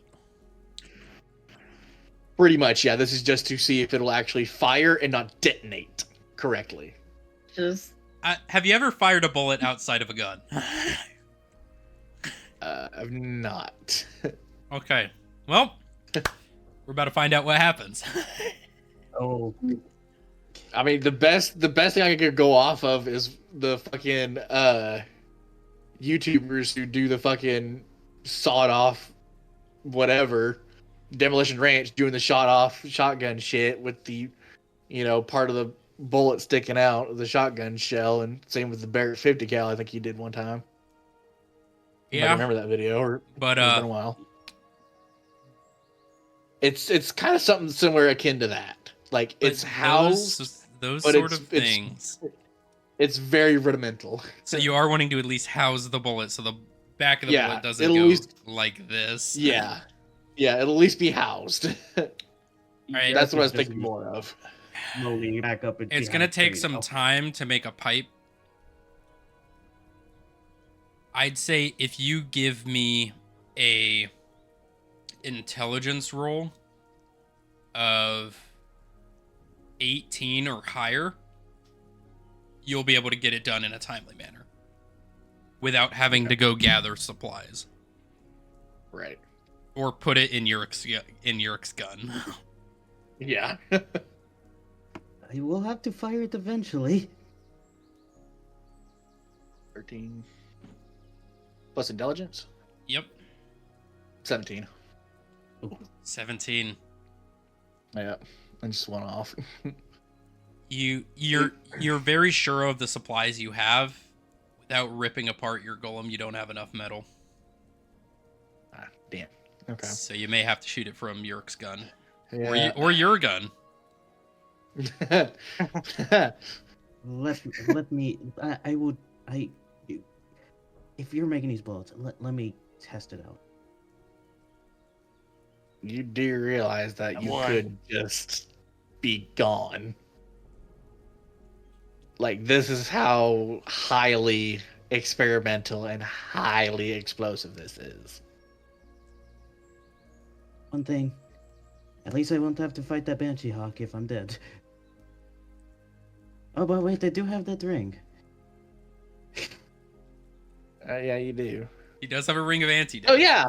So, yeah, we can just go ahead and go with it. Here you go. And she'll go ahead and load it into the gun, back off like a few hundred feet, set up the turret golem in its box form in front of her, and pick up, like, firing good shield. to go! So. You are very happy about this. If it works! So, the way this works with these bullets is whatever you roll to hit changes a percentage that you then have to roll. If you roll above that or below that percentage on a D100, then it detonates. Okay. The base DC is 25. So you add whatever number you roll on this to hit, and that'll add to that percentage. Okay. Okay. So go ahead and Puts the bullet into his gun. It malfunctioned once. Let's see. Just Lou hear that? Yeah. It what? As he's aiming the It's gun. fine. It's fine. It's good. Guy showing up with a 1911. It only jams every other one. Points. Okay. And the spice. We see the screen go white. wait, I got it. Hold up. Just it fires, it goes white, screen cuts out, internet's gone. All right. So go ahead and roll with your revolver. Yep. New dice. Let's see this. Thank God. Natural 20 plus 10 hits, 30. Dirty Nice. 30. Dude, you maxed it. Fuck So, yeah, dude. That's 30 plus 25. Or that's 55. 55. So that is, yeah. So you have to roll under a 55 on a D100 roll. Fuck yes. Which is a lot better chance Yeah. than a 25. It's been a while since I've done a D100, so let's see.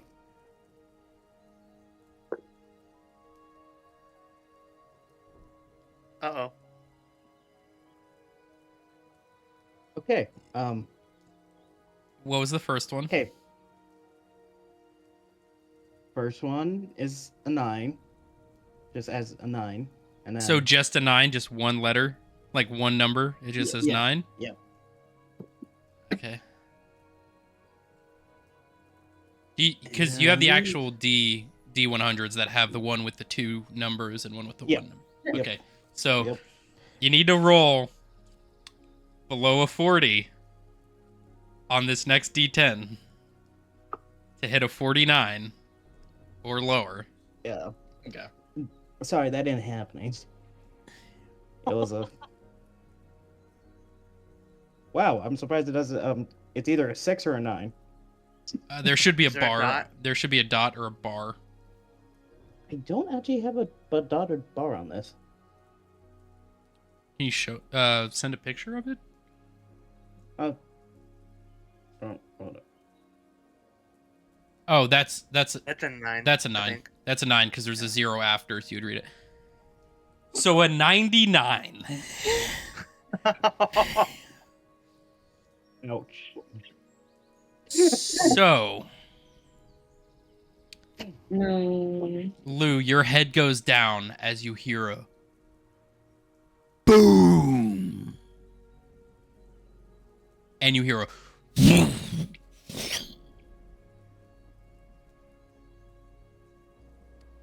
and you look up over and you see within this 10-foot area that Yerk was sitting in, you see Was. all the snow is melted.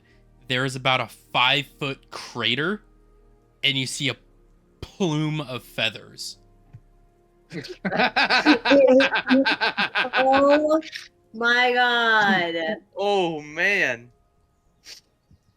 You see in the air, you see a ring. Ting, ting, ting, next to you. And within a few seconds, you see bone begin to appear from the ring. Muscle, skin, feathers. Yerk, you wake up 30 feet away. Naked. No And feathers. afraid. No equipment. Your necklace is still on your neck. And you look You're down naked. and you see the ring. You can, as far as you are Yeah. aware, currently, you have nothing but the necklace. You're naked again. And Lou, you see him wake up. Yerk, to you, you blinked and you woke up on the ground. Just not just didn't. You even, have- it's just a blink. 1 hit point. Oh. Oh, Lou, you look up, you don't see anything left of him other than what just appeared next to you. Yep. Yerk, what's your reaction to this as Yep. you wake up naked, no feathers? I don't have feathers and I don't have things and I'm assuming I died. If the ring is gone, I don't know. You look over, Yerk, and There you it see, is. She just kinda you points see over. the you look over and you see the crater with smoke rising from it. Is that where I was? Yeah, that was where you were.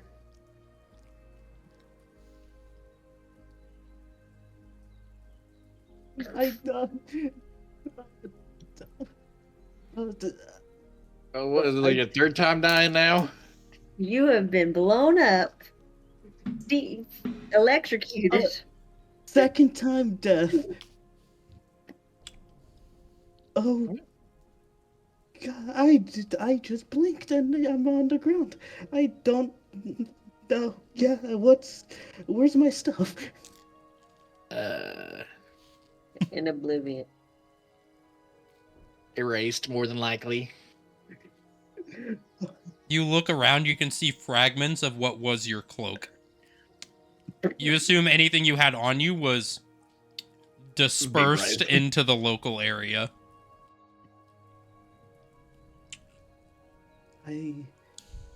I'm okay. This is interesting. I don't. I. I. We're gonna fight this beast in a few hours. Yes. Yep. Yeah, you're on 1 HP, buddy. And I don't have any of my things, Nope. and I don't feel well. I imagine. You do have a one use of a divine intervention if you wish to attempt to use that now.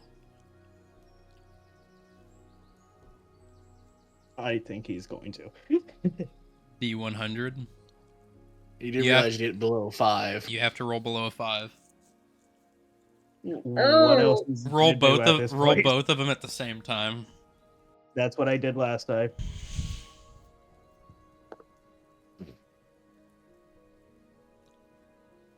So 2 zeros and then a 1.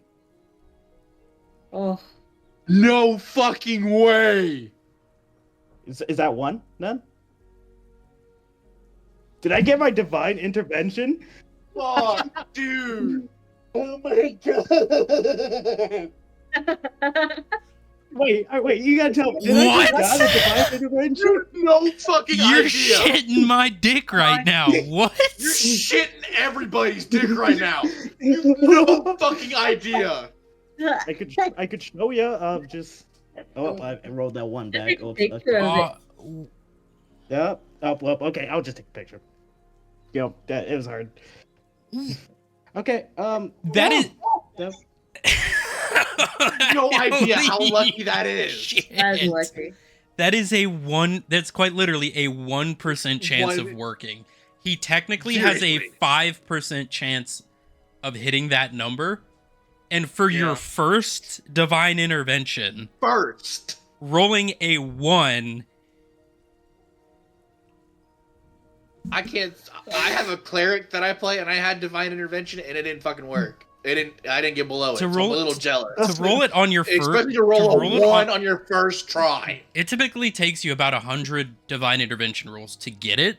So that's a 1 in 1,000 chance, the way that math works, that on your first time using it, you roll a 1. That's Your insane. first good roll. Your first good roll. So- for this session, sure. So Yerk, That's what lucky. Yerk, what do you say? Taya. He got divine Ooh, intervention. His first ever roll, he rolls double zeros and a 1. He rolled a 1 on divine intervention on his first try using it. You, You can, it ain't can- over for you yet, you can buddy. literally have them That is insane. give all your equipment back Insane. and a stabilized bullet to kill a fucking. What do you Banshee what do you, Hawk. what do you say? He- What's your prayer?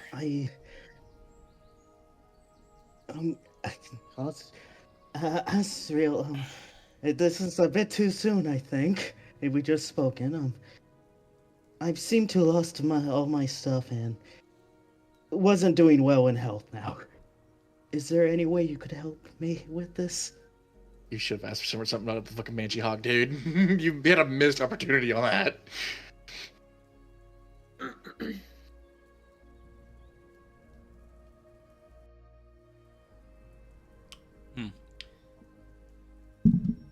Right. Give her a minute. She's thinking. She's on hold. She's on hold. Okay. So You're caller number 9. you're standing there, you say these words, and you feel that similar warmth come over you.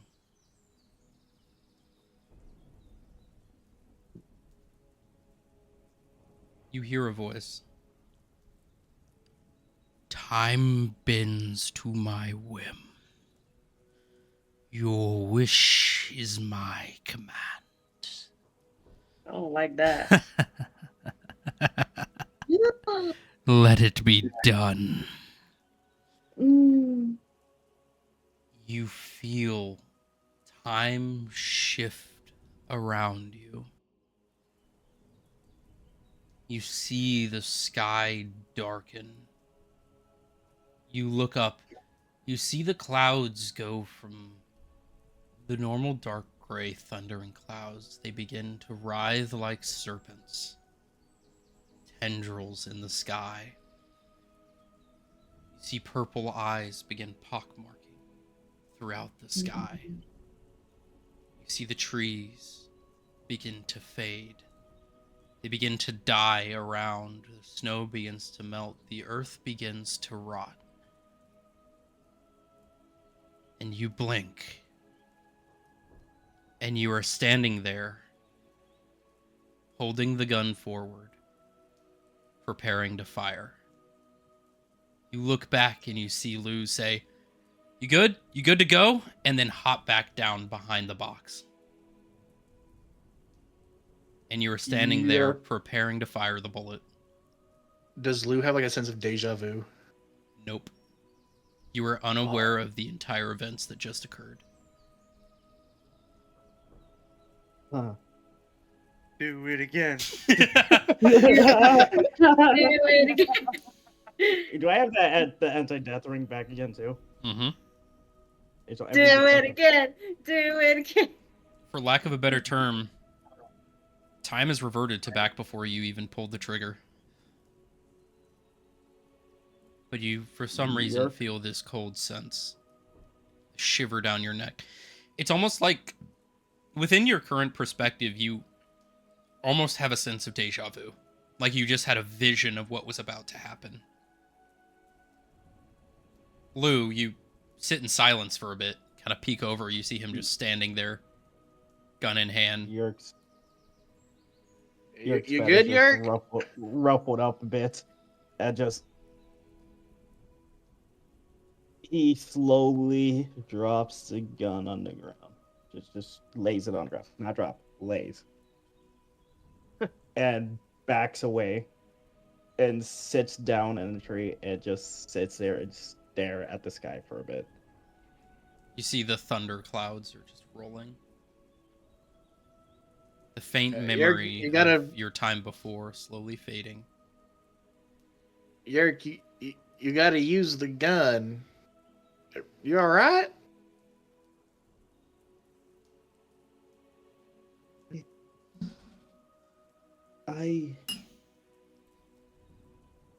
I've witnessed me doing that, and I was blown up.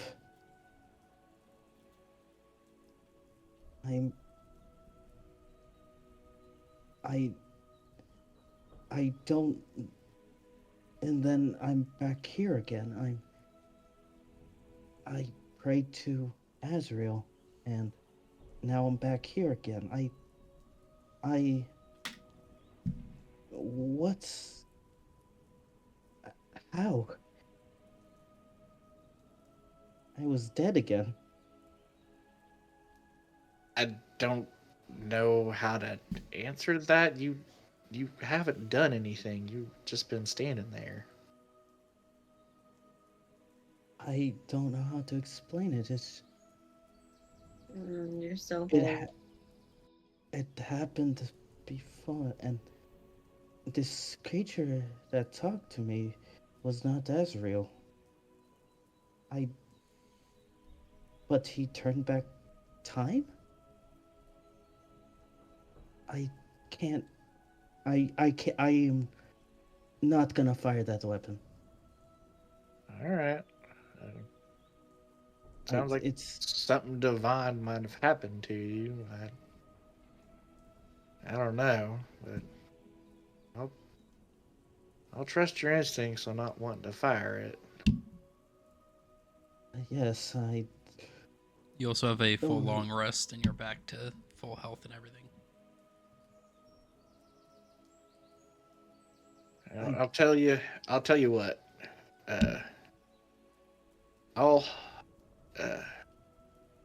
handle the gun. She'll go over and take out the bullet and Roll a perception check.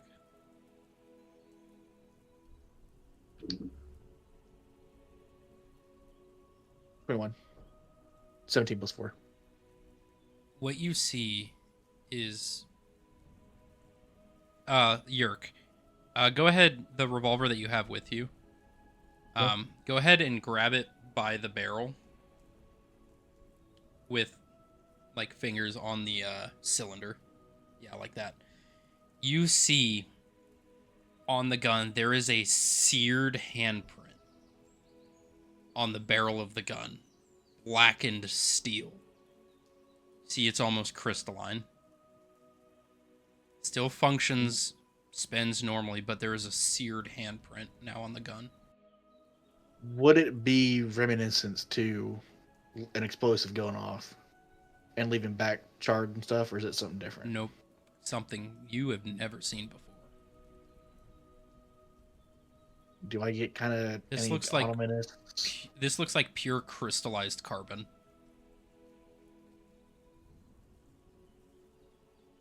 Would it be something that would be caused by an explosion?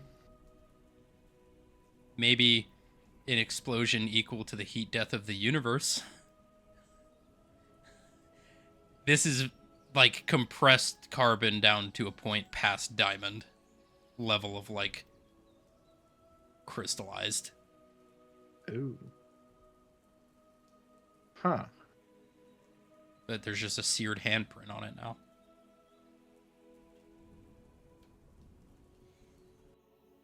Strange. Well, that wasn't on there before, was it? Yerk takes a look real quick. I don't think so. I was inspecting it this morning. It was nothing like that was there. Huh. Alrighty. She'll take out the bullet and. Well, if that didn't. No point in testing it. There's definitely something that might have happened from what you're saying. So, I think we'll do it this way instead. She's going to change it from the bullet version into more of the hand grenade. So she's going to use one of the hand grenades and make it to where the actual explosive components is still inside of it. She's just putting the bullet inside of it and basically using it as a disposal to pop it and throw it. I'd say roll a intelligence check, add your proficiency. Yerk is also backing away even further. He's running. 16? He's gone. She turned around. He's gone. 19 with my proficiency. 19, easily enough. Yep. You have a nitroglycerin hand grenade. All right. Well, if this thing is as powerful as it is, be very careful. It is in a component wise now to where you don't have to worry about jostling it too much. That'll set it off. But if it is as powerful as some of the signs are showing from some kind of divine intervention or something, I don't. There's basically carbon buildup on your gun where a hand was that is a powerful enough explosion to carbonize carbon past being a diamond. So basically something to the equivalent of the heat death of the universe. And with what you're telling me about a vision, it seemed like something might have happened. I don't know. It's like, I got no fucking clue. I have no fucking idea. This I'm is just throwing stuff at. this is Like, this. what? I'm literally throwing spaghetti at the wall and seeing what sticks. And right now, that's what's sticking. Yeah, But- does the handprint look like Yerk's? Or Nope. well, I can safely say that's not my handprint. Something else then. Okay. I don't know. I will say I was saved again, in a way. But the anti-death ring kind of did that. But the other thing, that God if it is God, it's not Azrael. It's something. Either way, it saved your feathery hide again from what you're telling me with this whole weird vision that you're having. So I wouldn't be too upset about it not being Azrael. It seems like somebody that's wanting to help you. Can I do an insight with the voice? Can roll a religion. Was What are you trying to glean from it? Religion. What are you trying to glean from it? Wasn't it sinister in some way? Roll an insight, yeah. I'd say that'd fit.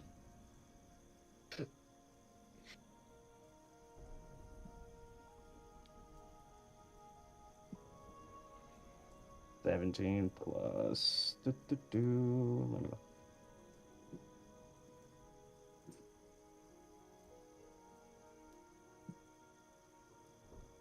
18. 18.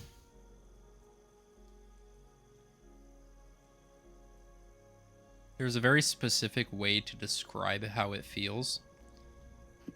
Not so much sinister, but sinister in a way that you would see someone talking to a loved one or a pet before they're put down. Like the good words, comforting, but with a daunting sense behind it.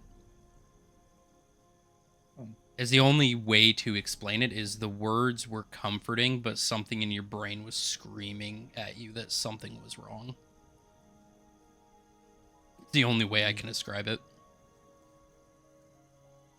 The words were sincere in a way, but something in my mind was telling me to get away from this thing. I don't know what this is, and York takes a look at the necklace again. If it really was, it's sinister, but it seemed like it's helping you. I'm not very good at this. I'm not very good at this religion shit. I'm more scientific in nature. I'm sorry, but I mean, right now it seems like it's wanting to help you, and if it has like a different purpose for wanting to help you, I mean, isn't that basically what all these deities are wanting to do? Some forward their own agenda, you know? I don't know anymore. It's just all confusing at this point. Well, then we'll do this. You're alive and you avoided a unnecessary death. We'll take the win and just continue on once we get more information. How's that? Sure. I will It go with seems, that.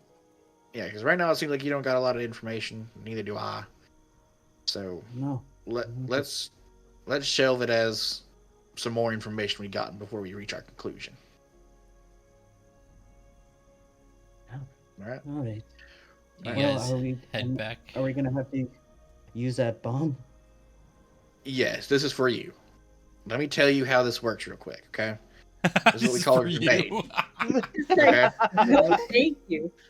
This is why I'm making it. Because, like I said, I did some research, and it turns out the way they had killed these Banshee Hawks, these Watchmen and such, had basically had to do a massive magical explosion to get it to disintegrate. Okay? In theory, without it being tested, I don't know how powerful this is, this should be powerful enough to, well, kill it. So this is for you. To give you confidence. If you do, I don't think you're going to be fighting that Banshee Hawk. If they are wanting it, I don't think they would, even for an entertaining show, they wouldn't put something so expensive to fight you. No offense. Well, But if you do end up having to fight that damn thing, this is your weapon of choice. Okay? Let me show you how it works. See a little pin right here? You're going to pull that pin. Once you pull that pin, it's going to be active. Okay? You're going to need to throw it and hide. Okay? Once you throw it, this part right here, this lever, will flip out. That's when the countdown starts. It's going to be about like a 3 to 5 second timer before the ignition goes off and detonates. Okay? Hey, Lou, I threw the pin. Now what do I do?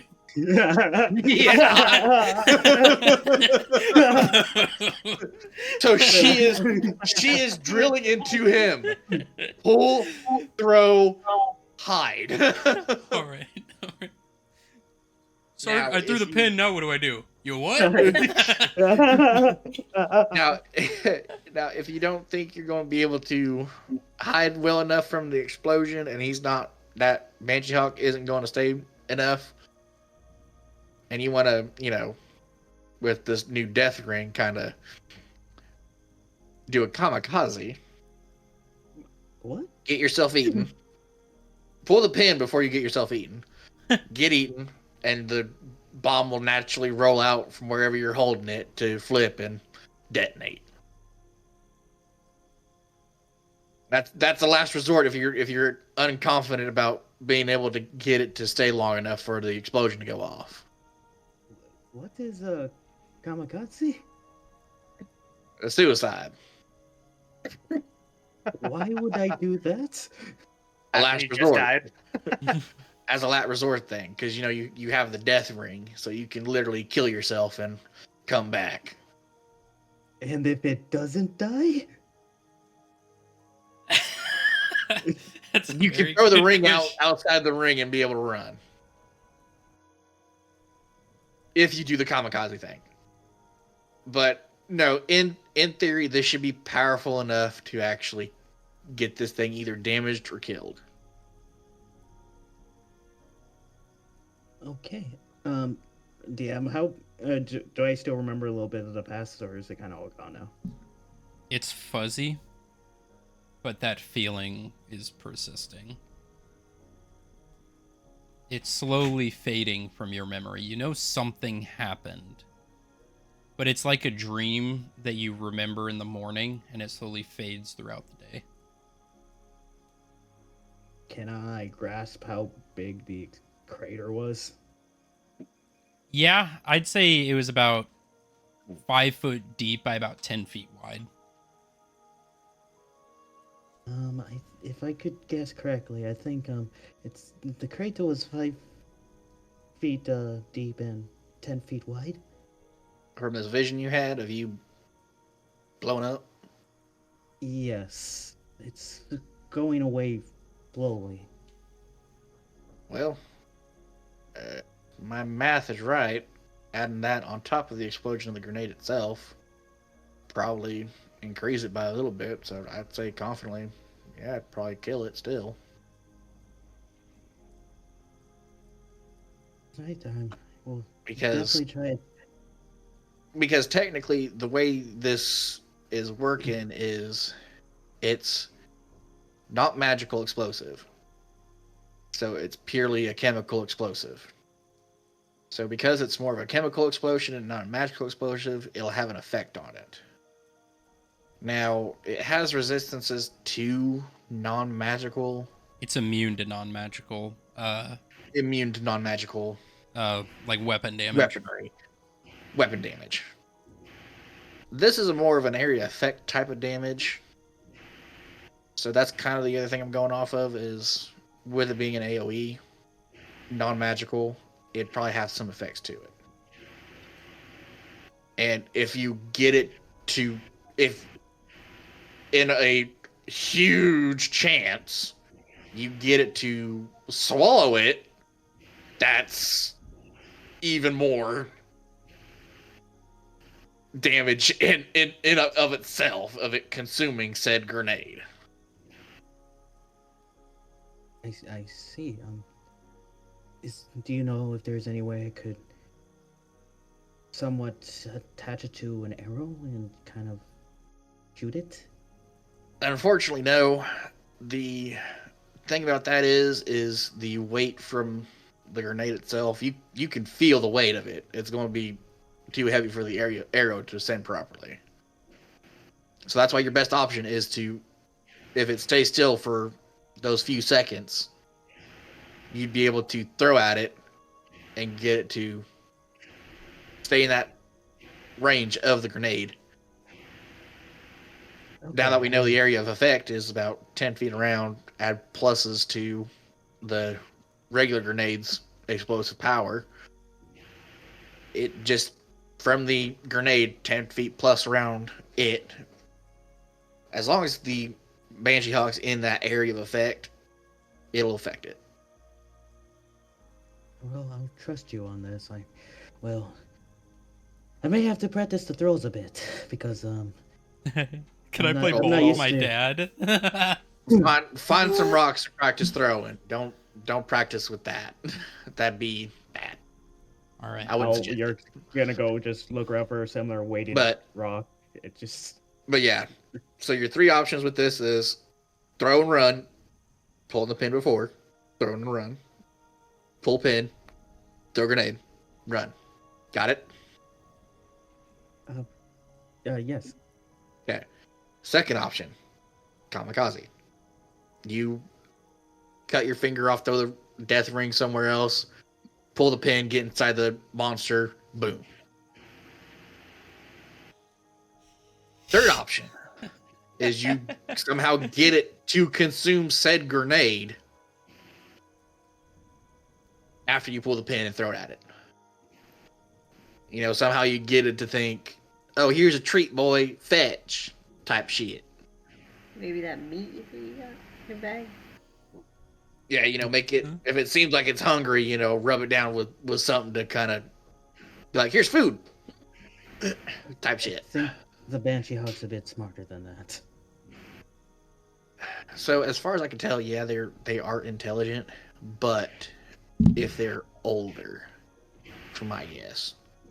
It wasn't specified how long it takes for them to get their high intelligence, and from what the information I gathered, and looking at this one, it's a younger version. It's not very old. So I don't think it's going to be very intelligent. And on top of that being in a cage, it's probably used to people feeding it. So it probably does have some trust of somebody saying, hey, look, food, and throwing it food. I could try. I did a little hunting and got some okay meat. Hey, there we go. So yeah, if you're able to get this thing to swallow that grenade after you pull the pin, then you'd be good. But that's if you're actually fighting this thing. Like I said, I don't see them pulling it out to fight. It's expensive. It's very hard to get from what I can hear. So this is more of a caution. I still don't feel like they would pull out something so expensive and hard to get. Again, no offense for you. Well, you said you were doing research on the Banshee Hawk. How they said they killed some, yes? Yes, the Watchmen were able to kill some, but it took battalions of people. And it only took after they've had these special onyx weapons and two divine Vestiges. beings, vestiges, taking it out. So you're saying at this point, if this grenade, and if we do fight it and it doesn't work, we're kind of, we're not gonna make it. I'll tell you this. In the most famous words of the bomb squadron that we have in the NGSC, taking care of bombs and such like that, defusing any rogue ones that they find, it's either their problem or not their problem anymore. So, with that knowledge, if we do fight it, it's our problem, and afterwards, it's not our problem anymore. Well, the thing is, at least I may be dying twice to it.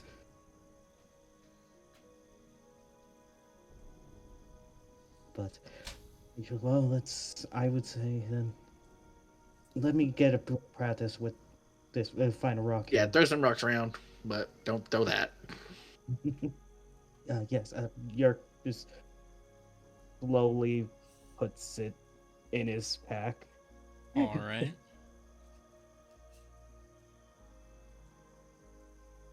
And just looks for a rock that's about the same weight, I guess, and just tries tossing, see how far I can throw. Really, All right. I'd say. All right. Go ahead. Roll just a strength. Just a dexterity throw. It lands right in front of him. That's crazy.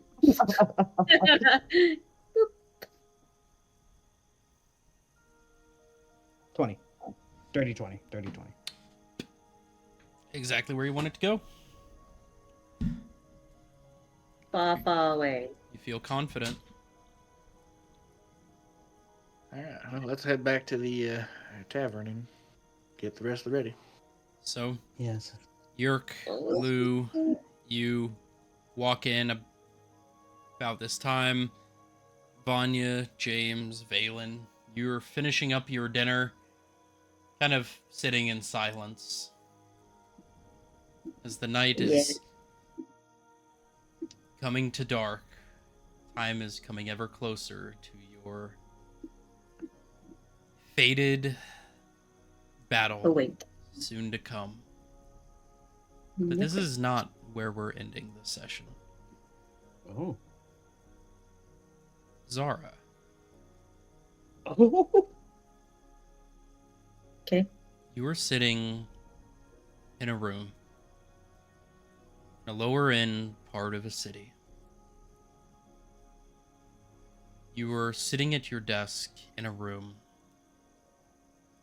There's a figure just off your shoulder, shrouded, unable to see them. But you find yourself sitting at your desk with an open box, an orb, imbued in golden flame. Azrael's soul orb is sitting on your desk. You're peering into it. And you hear a crack, a fracture. Faint enough where you can see it before hearing it. You see a crack, fracture on the soul. You see this blackened smoke begin to pool out. This figure behind you,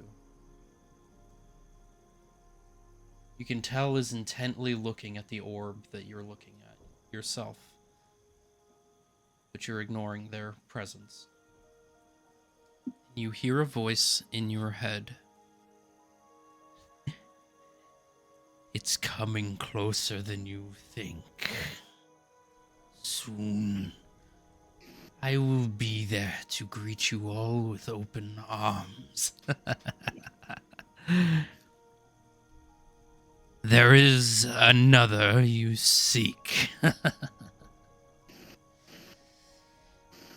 Upon a time in which humanity's hunger for power becomes insatiable and their mortal bonds are shattered, a child will be born to dissolve the seams that bind this world together, and their name shall be Famine, a child of my own. And that is where we're going to end today's session. yay! I love lore.